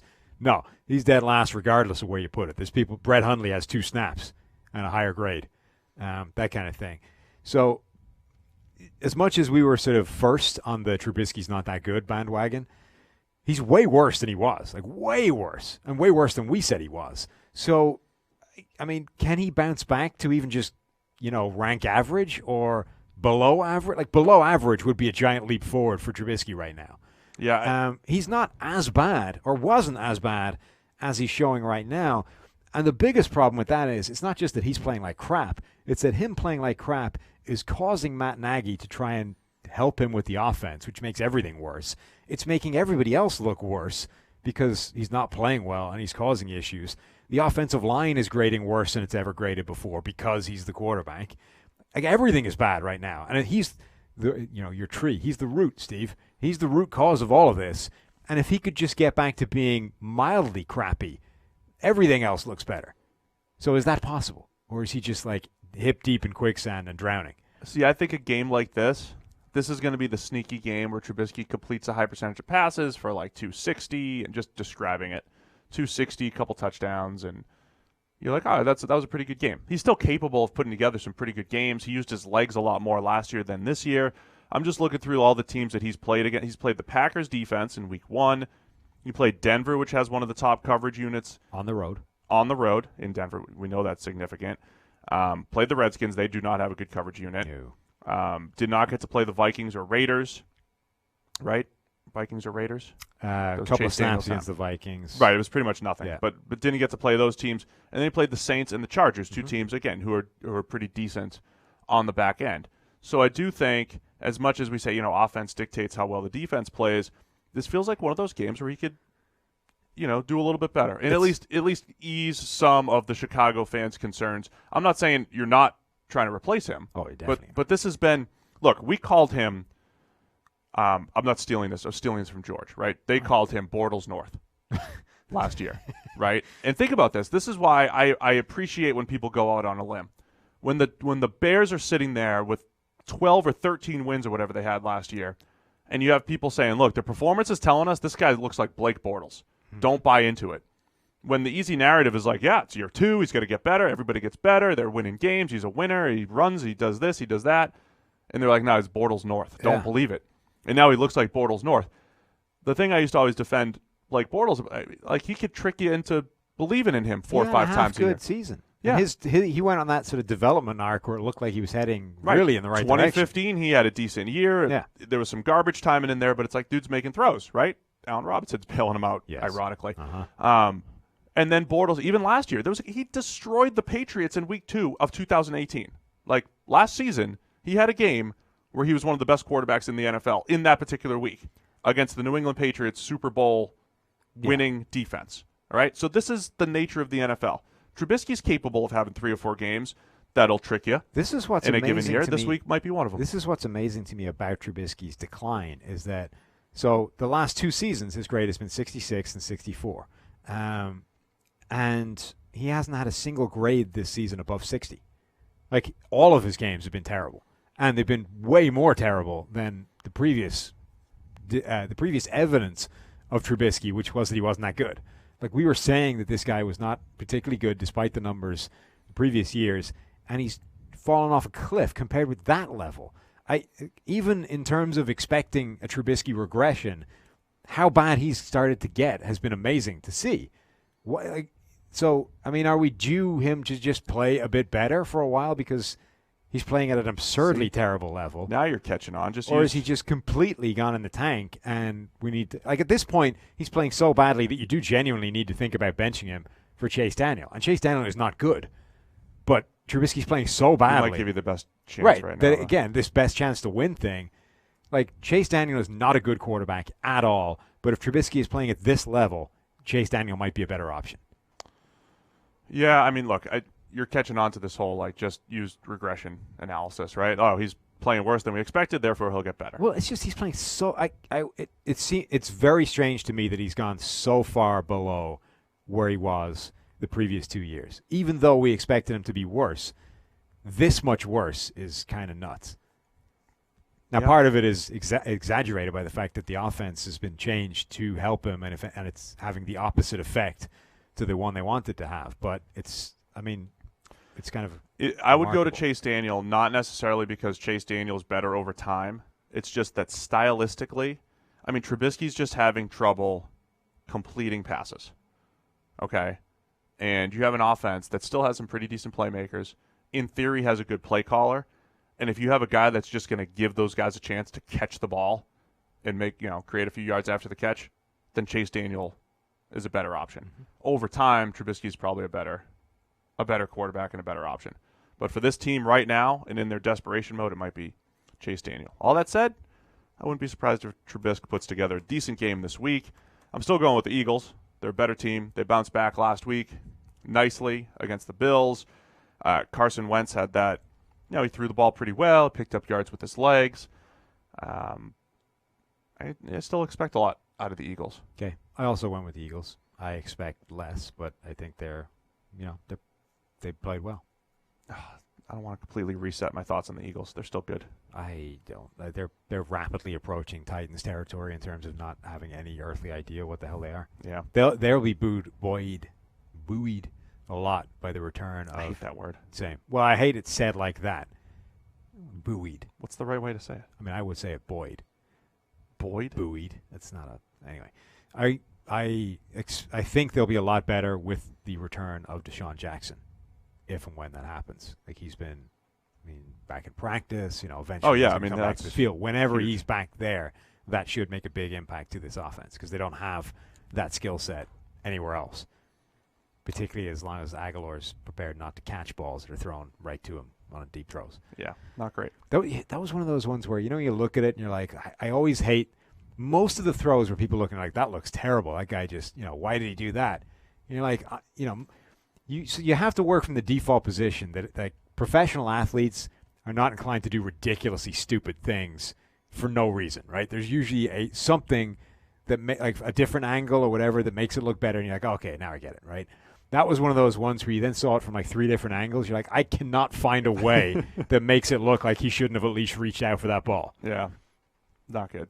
And I was looking for one because it's like, why would he just not catch the ball? Yeah. Like, that looks ridiculous. And I'm like, I'm sure there's another angle that proves it was actually 3.5 yards away from him. And was never an option. This is why Carson Wentz is grading better than his numbers this year. Yeah. He's the guy on the other end of the spectrum. Because of Nelson Aguilar. Detroit Lions at the Oakland Raiders. By the way, we've been going for a while. I know, yeah. We might need to button it up. This is the one where I went back and forth on this, and I was like, I asked multiple people to tell me why the Raiders don't have a shot in this game because I wanted to pick them. And Austin, a Raiders fan, told me that they don't have any prayer, but he gave no logic behind it. Then you found out that they're favored. Yeah, then I found out they're favored, and I'm like, look, all right, I've determined this is a game they can win. It's at home. Their offense isn't terrible, despite having no actual receivers. And maybe I'm just colored by the fact that I'm never prepared to buy in fully to the Lions, ever. But I think the Raiders can win this game. You don't. Tell me why they can't. What do you mean I don't? Well, you're picking the Lions. Well, yeah, because it's a binary decision. Who do I think is going to win? Right. You pick the Lions, therefore you don't believe the Raiders have a prayer. That's how it works. Oh, I hate the Raiders. No, they're sneaky good, man. They're sneaky good offensively. Derek Carr's having a sneaky good year, and everybody's just sneaking up on people. Darren Waller, and the defense is feisty. I mean, that's why the Raiders have a chance. I want to know what they should do with Derek Carr, because the guy on the other side, Matthew Stafford, this is a fascinating matchup here.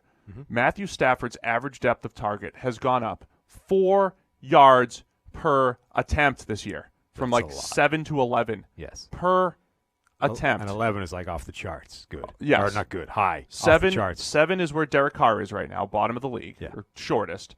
11 is like, Jameis, you look conservative. 11 is ahead of people like Jameis. This is like Carson Palmer peak YOLO ball part of his career. So Stafford, who always has had the big arm and the big ability and special downfield throwing, arm angles and velocity and touch and all that stuff, the Lions are unleashing him. They're taking some of the bad, because you're going to miss more throws when that happens. But now he's one of the top 5 in big-time throws and all this stuff in the NFL, this year. Whereas Derek Carr doesn't necessarily have Stafford's overall skill set, but he's certainly more than capable. I mean, when Carr, just from like a percentage standpoint, as far as like throwing catchable passes beyond the sticks and 10-plus yards down the field, like he's really good. Now, a lot of those are like, all right, if you just don't take a lot of chances, like Alex Smith, you might hit a higher percentage because you pick your spots, right? But Carr's capable.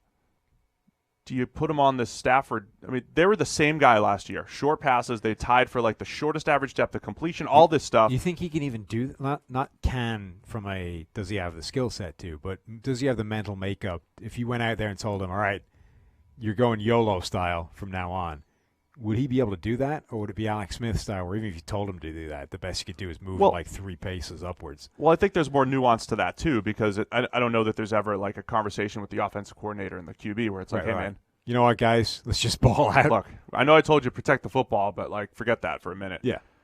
It's how many deeper route combinations do you call? Do you change the progressions? Do you change things?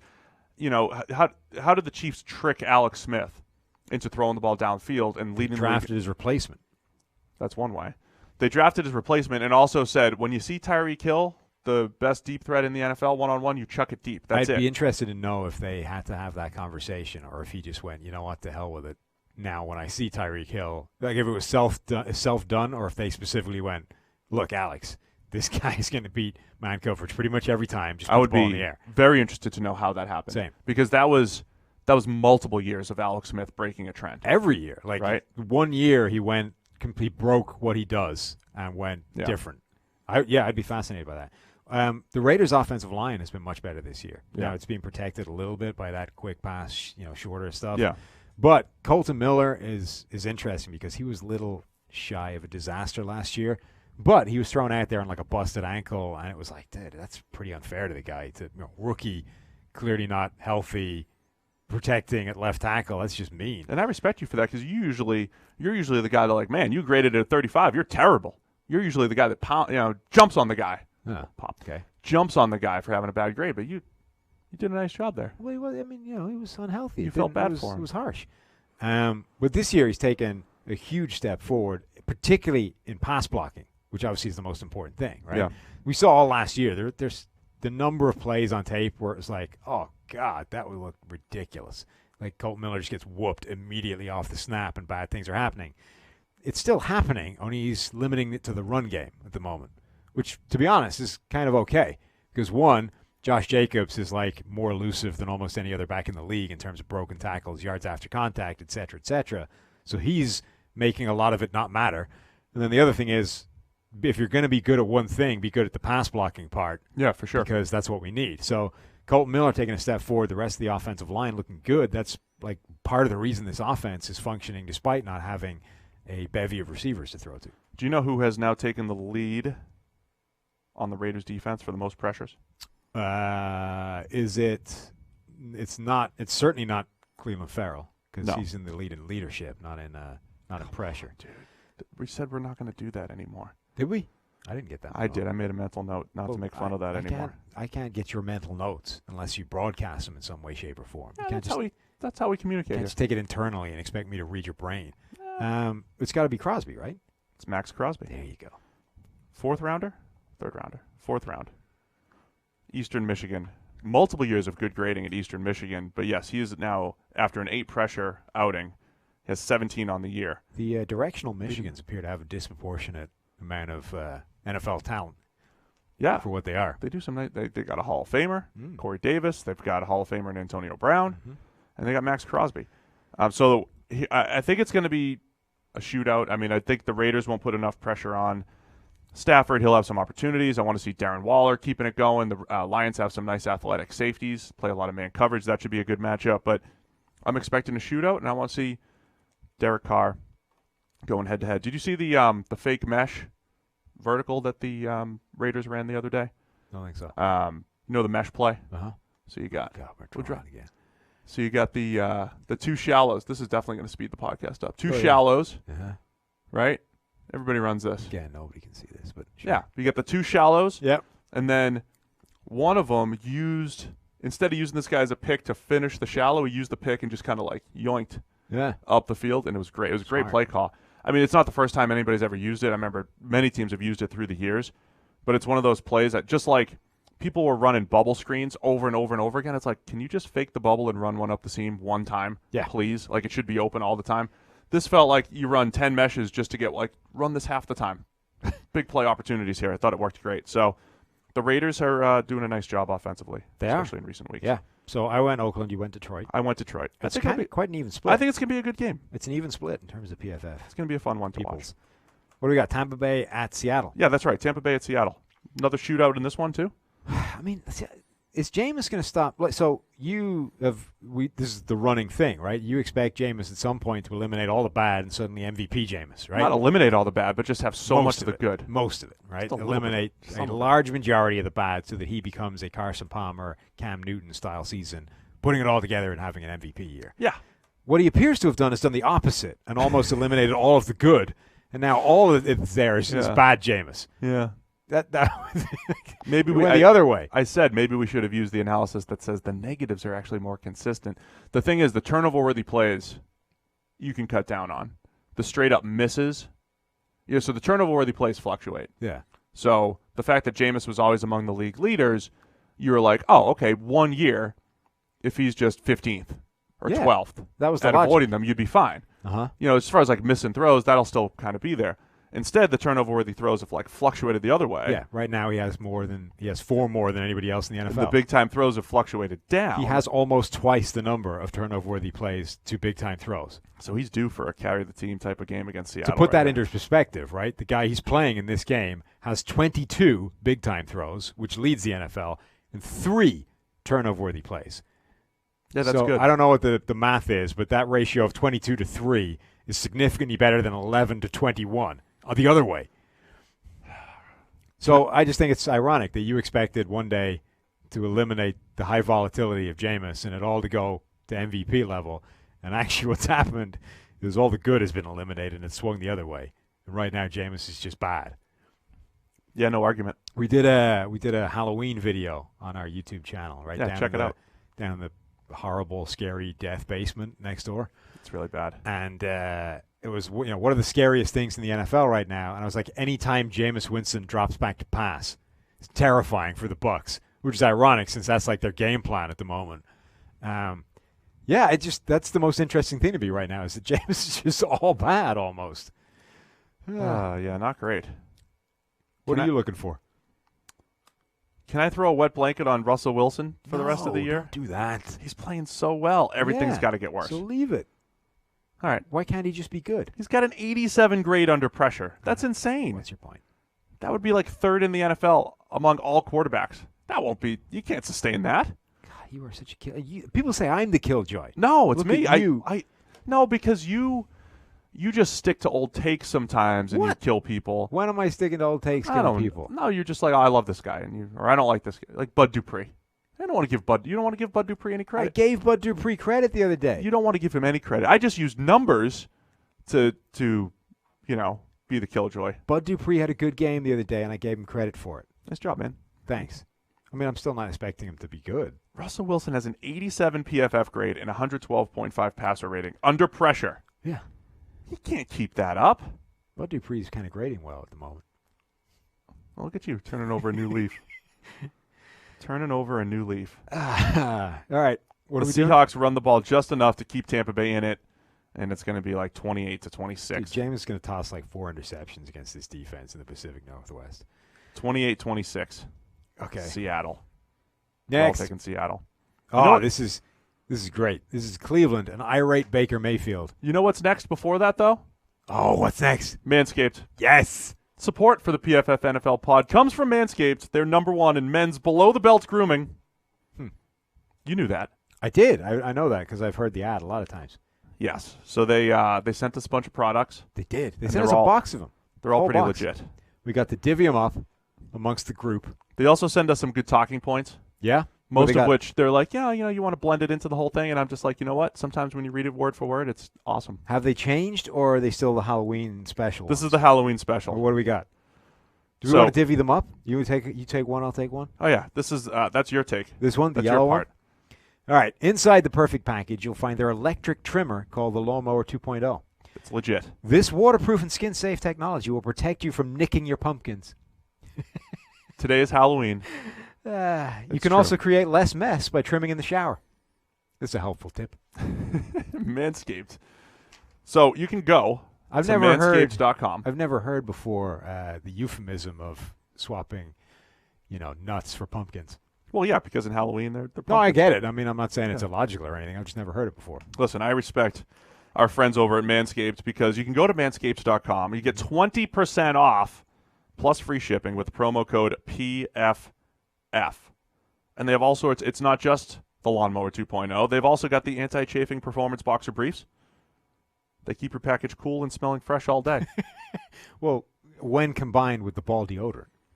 Yeah, for on-the-go freshness, you'll love the Crop Reviver Ball Toner Spray. Ball toner spray. You would. I mean, not a lot of people have thought necessarily that their balls need to be toned. But apparently there's a product for that. Yeah, there certainly is. It's time to get clean and mean with the Perfect Package 2.0. It's over at manscaped.com. 20% off plus free shipping. Use the promo code PFF. That's 20% off, free shipping. Manscaped.com. Promo code PFF. I can't emphasize enough how much people need to use that and buy this thing because it might be my favorite thing in the show, the Manscaped read. So we need to keep the deal going. So you guys can pause right now. Go to manscaped.com. Make sure you just... People need to go buy Manscaped stuff using the promo code PFF. Listen, when you support the sponsors, you support us. This is what I'm saying. And you support... the comedy. All of us together. And you enable us to keep reading out those things. We're one show. Right. Because to be honest, when they stop the sponsorship, we don't get the talking points anymore. We'll never get a better one. I want to see them. Yeah. We'll never get a better one. So go do it. Manscaped.com. PFF promo code. Well done, Sam. What'd you say, Browns at Broncos? Yeah, we have an irate Baker Mayfield traveling to Denver to take on a quarterback, whoever it is, who's never taken any snaps. The Denver Broncos right now do not have a quarterback on the roster. Put your hand up. Who has taken a snap? No. Put your hand up. Who has taken a snap in the NFL? Why? This is Brandon Allen. He's got... This is the size of the hand of the NFL quarterback. Now put yours behind it. This is the size of the hand of the NFL quarterback that's going to be playing on Sunday. Yeah. Brandon's the guy who had like a sub 9-inch hand. Right, and had to like massage it or something to get like a 9 1/4 inch. That's correct. Yeah. All that said, he did some nice things at Arkansas. I'm just saying, how amazing is it that Denver do not have a quarterback that has taken an NFL snap? It's tough to With do. Joe Flacco going to IR, nobody on that roster has taken an NFL snap. That's incredible. Yeah. By the way, your Joe Flacco rants, people enjoyed the other day. That was good. That was well done. I thought it was. Don't get to talk about Joe much anymore. And then Baker Mayfield is pissed off because Tony Grossi was asking him questions.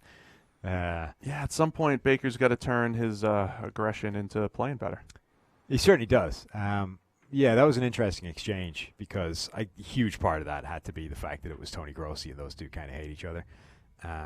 On the other, and this is what Baker has always been, right? He's kind of been a prickly pain in the ass, and when that's going your way, it's great. He's, it's like he's our asshole, or he's an asshole, but he's our asshole, so we love it. Planting the flag, beating a guy in the head for running through his end zone, grabbing his nuts, presumably after using Manscaped, the Lawnmower 2.0. But that's what he's always been. But suddenly, when you're losing, it looks like you're a bad loser, and now you're just somebody people don't like. Yeah. So it really is interesting how much winning is going to determine that, because I suspect a lot of quarterbacks kind of have that in them to a degree. It's just it doesn't really manifest itself because they're not losing that much, and therefore don't get into it with reporters asking them pain in the ass questions. It's an interesting game because Denver is not terrible, even though apparently they don't have any quarterback right now. The defense is interesting. They have that top 4 coverage grade. Yeah, they have that mile-high advantage. But 6-win team. It does feel like a game that Cleveland could potentially get back on track with, particularly Mayfield, right? Because they're not going to do anything crazy on defense. You're not going to get just confused to hell. You're going to know where you're going up against, and then it's just a case of can you actually get this offense executing? If we could just take emotion out of this, and I don't want to defend Baker because it comes across like we're defending him because he's not playing well. He's playing badly. He's playing well below our expectations. Yeah. And also true is the 67.8 passer rating is really... It's harsh. We talked before about how harsh. He has more interceptions than turnover-worthy plays. Right away, that's distorting how bad you think he's playing. Here's the other number for me. He's, I did the QB article this week, and I just looked at guys' positive, negative grades and what they were last year and this year. Mm-hmm. Biggest differences. He's got like a 2 or 3% drop in positively graded throws, which is pretty significant. Yeah. And usually we talk about the negatives being consistent and the positives fluctuate. Why do the positives fluctuate? Supporting cast, play calling, general, QB play fluctuation.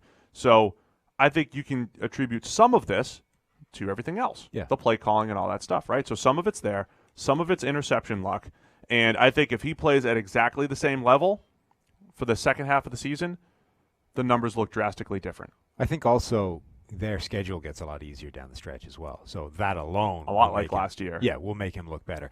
There are some things that he's doing worse this year than he did a year ago. Oh, absolutely. So there's no doubt. He's less accurate this year. One of the things we loved about Baker coming out was his accuracy. Last year, I think he was 4th in accuracy plus, those perfect ball location plays. Yep. This year he's in the low 20s somewhere. Right. So he's gone from basically one end of the scale to the other end. That's huge.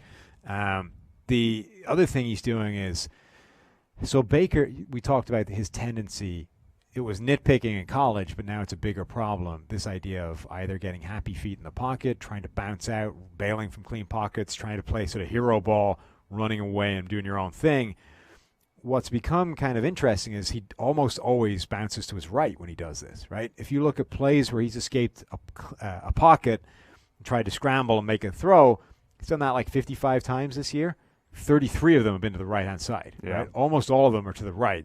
And I think teams have figured that out because the throws that you make, you roll to the right, your receiver breaks off a route, he heads to the sideline, you put it on him, easy first down, right? They're not there anymore. When he does that, those guys are blanketed. And he's done it 30-something times, rolling to his right. You know how many completions? How many? 5.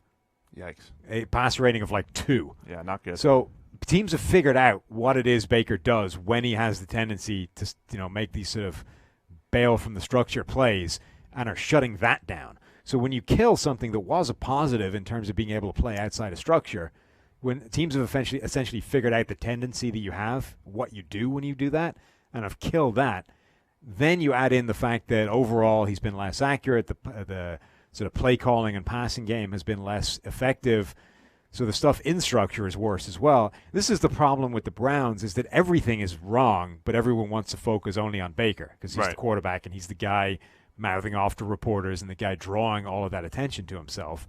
But it's really everything coming together at once and magnifying all of these problems. But he's the guy copping all of the abuse.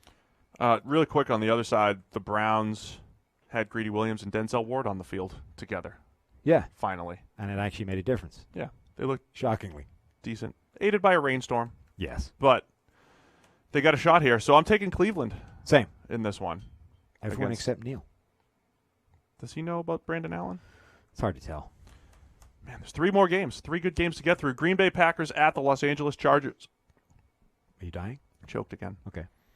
Just a minor choke, or are you about to? Oh, here we go. Recovered. Okay. Packers or Chargers, what are you looking for? I still think you should look into that. The idea that every now and again you just, almost die. Oh, man. I should have. It's like a flaw. Also should have filled up my water. Well, yeah. All right. Green Bay Packers. So I'm intrigued by this whole Aaron Rodgers run he's on. I think we're starting to see the old Aaron Rodgers in terms of being more aggressive, in terms of targeting the middle of the field more. There's some of these spectacular plays in there. You can debate, whether or not he actually targeted the right guy in the end zone. No, but over the last few weeks, he's certainly right. But we're starting to make a lot. We've always had the big plays. We've always had a relative lack of big mistakes, but it was the sort of frequency of where he was targeting the ball, right? Whether he was just throwing those back shoulder fades or back shoulder plays to everybody down the sideline, which is safe, which nobody's going to pick off, all that kind of stuff, versus when you're actually aggressively going after the middle of the field and taking advantage of the fact that you're freaking Aaron Rodgers and you can make plays most people can't. He's starting to do more of that now, and consequently he's looking better than he's looked for a number of years. I hope that continues. You hope it continues? I do, because look, it's like hashtag fun it's to like watch. It's like the scare everybody got when Patrick Mahomes went down and his kneecap was facing the wrong way. I was like, crap, we just lost the most fun player to watch in the NFL for the season. Right. Like, shit. Aaron Rodgers is the same thing, right? It's like the league is a better place when Aaron Rodgers is playing like peak Aaron Rodgers. The Chargers defense, a little bit of a disappointment. I think it more shows just how difficult it is to bank on quality defense year over year. A guy like Casey Hayward still playing all right, but when you lose Derwin James, it's tough. Certainly to replace him, it's been they've been questionable opposite Casey Hayward over the last few years anyway. Even when they were good, it was just like, I don't know if anybody is truly going to hold up over there. Desmond King has regressed a touch this year, so they're not covering as well. He's made some weird mistakes as well, Desmond King. Yeah. For a guy that, I pointed you in the direction of that YouTube video where it was like him breaking down tape and showing you how good he is at processing all this stuff mentally, both pre and post snap. Like, he's made some weird mistakes where it's like, what the hell were you even doing there? Yeah, and that was part of, I think, why he was so good at Iowa. Like, route recognition was great and just didn't miss tackles, and there was a lot to like about his game in that respect. Aaron Rodgers has a league-high 4 touchdowns on screen passes. That includes the tap passes. Yeah. So, I mean, if you're just looking for, here's a difference in Aaron Rodgers' game last year to this year, why are the stats better? Just the screen game alone has been extremely productive for them, getting guys like Aaron Jones in space, whether it's on the tap or on the the normal smoke screen type of look like they did last week. Mm-hmm. I am going with the Packers. I'm also going with the Packers, right? So is everybody. Yeah. I always go with the Packers. Unanimous. That's the word I was shooting for. New England Patriots at the Baltimore Ravens. Sunday Night Football. It's Sunday Night Football, and the best challenge of the season for New England so Definitely. far. You could make the case that it's the first challenge of the season for the New England Patriots. You could. So far, which is what makes this a really interesting game. I think it's the first decent team they faced, and I think it's the first decent challenge / quarterback they faced. So this game, to me, plus it's in Baltimore, which can't hurt. This game is going to be interesting to see how Bill Belichick plays his defense against this offense in Baltimore, which is the thing that makes them so fascinating, is that every time they play somebody, it's a unique prospect because nobody out there plays the game the way Lamar Jackson does. So even if they're not playing well, which they kind of are, it's an intriguing, unique challenge that they're not going to see every week. So you're going to see something different. Now, the Patriots defense is on otherworldly pace in terms of yards, statistics, all kinds of stuff. They've scored as much as they've allowed to be scored on them. It's really crazy. Which is, all of these things are insane. They've allowed 7 points a game or something like that, which the 85 Bears were at 12, right? Yeah. So it's ridiculous numbers. You expect that to come down to earth a bit at some point.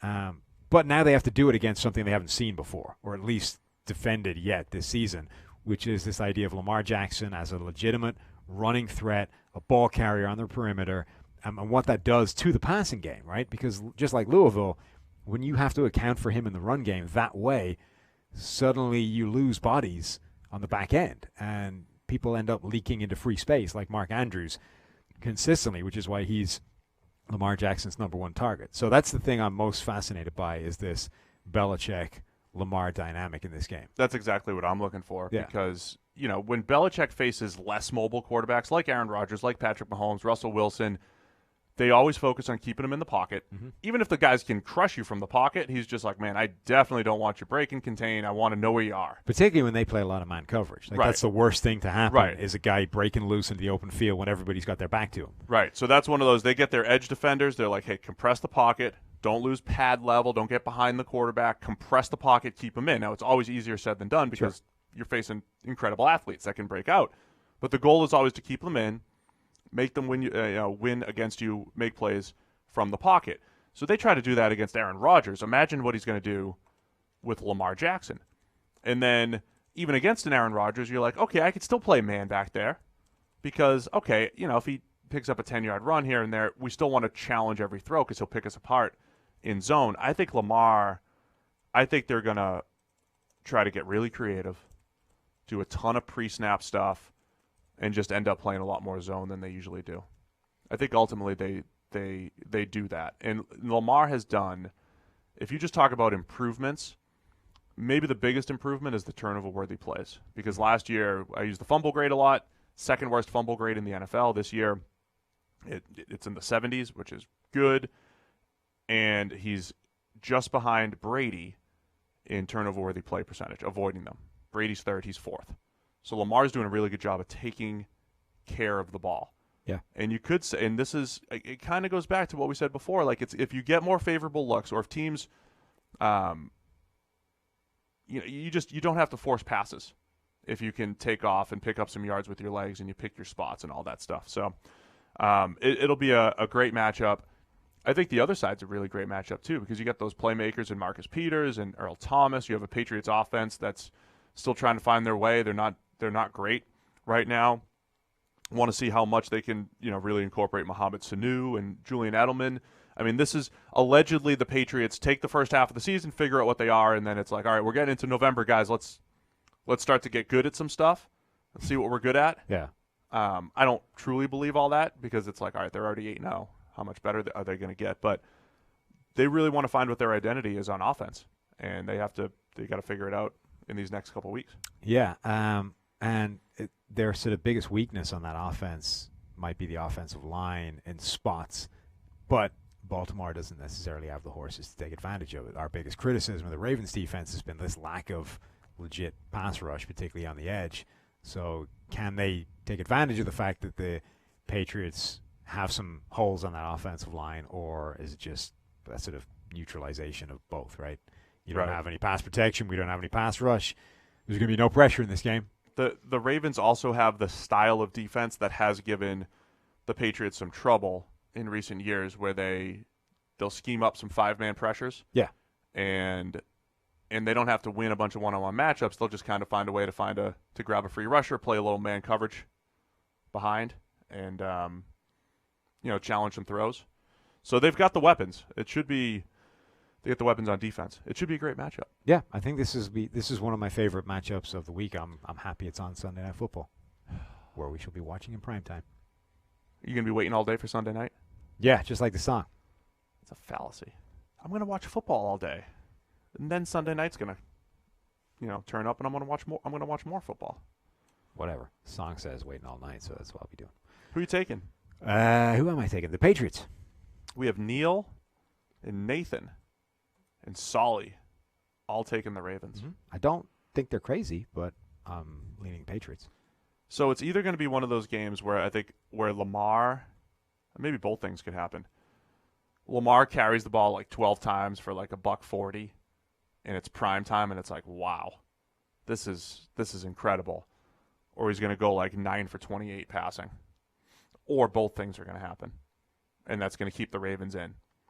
I mean, if anybody's going to go 9 for 28 passing, Lamar's accuracy against this Patriots defense and how, the tight windows that they create. No, should be a good one. I expect Lamar to have more success than others have against the Patriots defense. Final game of the week. Don't rush me out. I'm rushing you out. We're almost to 2 hours here. I know. Dallas Cowboys at the New York Giants. I like your little summation here. What did you say this game was? Primetime Dimes. Yes. This is primetime Danny Dimes. Primetime Dimes. This is it. That's a great little Primetime Dimes t-shirt? Yeah. No, it's not a great t-shirt. It's a great, I don't know what the word is for that little amusing wordplay sound. It's not alliterative because the rhyme? The things are all different. I guess it's not alliteration, but it's something like that, yeah. What are the things? No, it's not that either. I don't know. Anyway, it's good, though. Dak, I like it. Dak Danny won. Dak Danny won. Dak Eli whatever happened earlier this year, and it's over. Yes. Now it's Dak versus Eli Danny 2.0. Yes. They're graded almost the same this year. It's amazing. Like we've been since we basically made that comparison, we've been pulling up numbers left and right, and it's every time you look at any subset of anything, it's like Eli Manning, Daniel Jones right next to each other in terms of grading and frequency and stat. It's insane. They literally have found Eli Manning 2.0, albeit one, who's got a little bit more of athleticism in the tank. Well, a lot more athleticism, but whatever. From a quarterback point of view, they appear to be basically the same human being. And what makes that so fascinating is that if you went back and looked at Eli Manning's career and said, what if he didn't win those 2 Super Bowls? Like, what if he didn't have those runs that we talk about with Kirk Cousins or with Jameis or whatever? If he didn't go on those runs and win a championship, would it even be a good career? Like, all right, he's hung around for a lot of time, but how much of that is just because he went on those runs? Like, Joe Flacco's hung around for half a decade based off the fact that back in the day, he went on a run of 5 games, got himself a $100 million contract. Now you're stuck with him. Like, how much of Eli Manning's durability in terms of being a starter in the NFL was the memory, the rose-tinted memory of him hoisting a Lombardi trophy with a side eye to Tom Brady going, I got it this year, twice.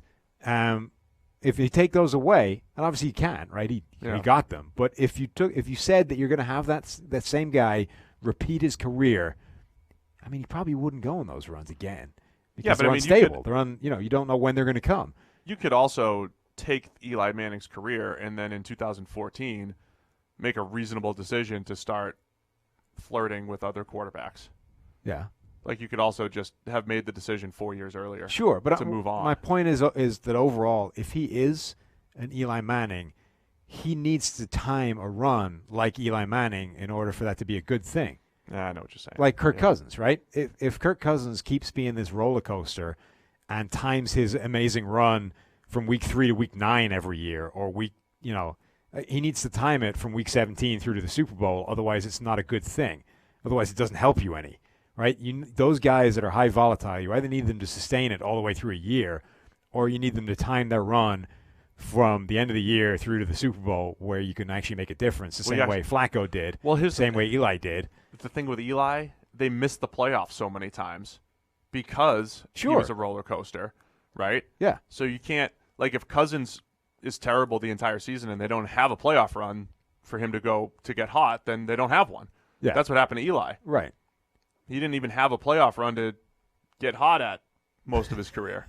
Yeah. And when he did. Through his own fault half the time. Well, that's what I'm saying. So, yeah, look. But it becomes a fascinating thing, right? Because everyone thinks of Eli Manning as this tremendously, like people are talking about him for the Hall of Fame, for God's sake, because he's got 2 rings. Let's not bring up the Eli thing again. I'm just saying that because Danny Dimes is the same thing, it's not like overall at the moment the balance of an Eli is not a good quarterback.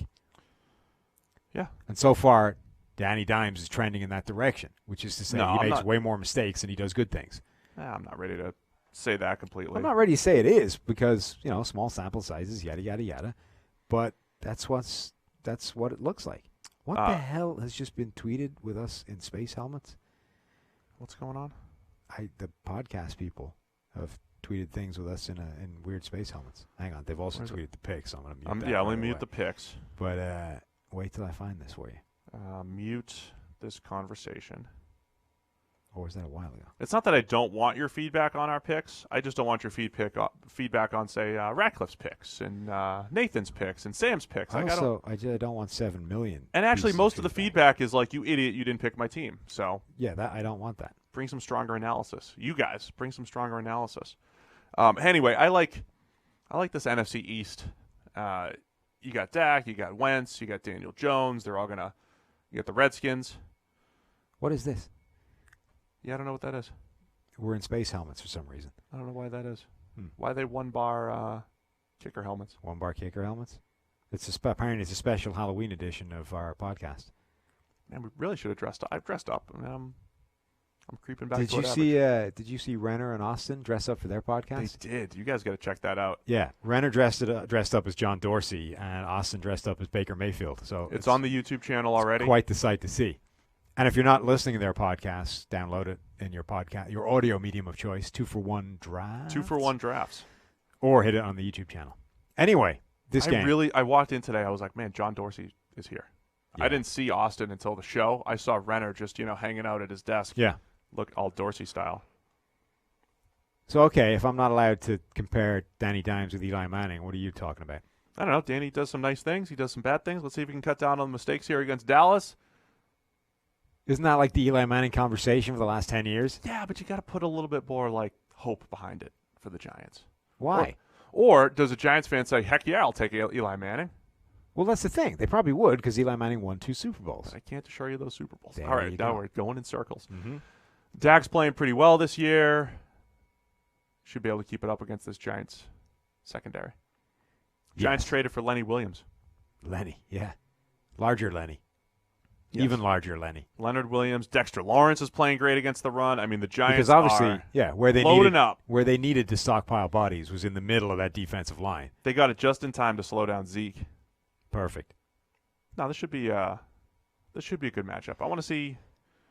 Listen, we are so crazy about primetime games sometimes, and then letting that define people. Whatever Jones does here is going to define what people think about him, because it's Dallas, it's Sunday Night Football.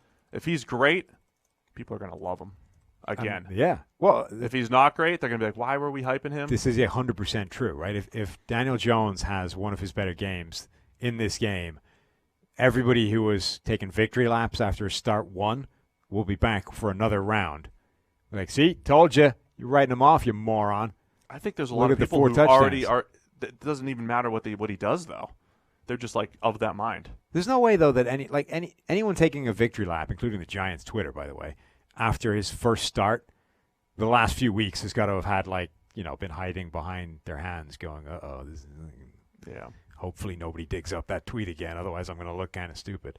You can't over the last 3 weeks you can't be thinking that's it's still good. He's still amazing. I'm happy. Which is, probably why you shouldn't make sweeping declarations after one game. As far as other things to just watch for in this game, Giants pass rush has not been great. Dexter Lawrence, among defensive linemen with over 100 snaps, Dexter Lawrence has the top pass rush grade, the rookie interior defensive lineman, 63. Yeah. You have O'Shane Ximenez at 62, Marcus Golden at 60. You got B.J. Hill at 60. You've got Dalvin Tomlinson at 59.9. That was kind of as expected coming in this year. So many big run-defending bodies inside. Why did they and they just got Leonard Williams Why did they do that? To the mix. Oh, that run will be stopped. Yeah. It's a shame nobody wants to do, nobody's running the ball anyway. I think they still believe in we don't need linebackers. We're the Giants. We don't believe in linebackers. So if you just stock up on D linemen. It really was a move that only Dave Gettleman could love. Look, Leonard Williams has had a nice career. Yeah, but as a but you got to re-sign him. Specialist, it doesn't rush the pass particularly well. And look, we already have at least 3 of them. Yeah, not great. Maybe they just felt that having traded away Damon Harrison, we needed to add the fourth back. You know? We got rid of one guy. It turns out that wasn't the best move we made. We need snap. We need 4 defensive run-stuffing interior linemen. Otherwise, this thing doesn't work. Just to to replace Big I'm Snaps. just giving you the evidence here, right? We trade away Damon Harrison. Suddenly, the defense isn't as good. Ergo, we need a new big body interior guy to Leonard add Williams to our rotation. This will be the week. Maybe they pull the upset. Anybody taking the upset? No. Nobody believes in primetime dimes. All right, that's it. Show end. We're done. Yeah. Great job, Sam. We did it. We previewed week 9 of the NFL in under 3 hours. Just about, yeah. We also got a Manscaped read in there, so it's not like we were just We did. Manscaped.com. Get the Lawnmower 2.0 and other goodies. Shave your pumpkins. PFF is the promo code. Manscaped.com. Go check it out. And thanks to all of our sponsors on this podcast. We'll be back Monday for a little Week 9 review. So you guys enjoy the weekend.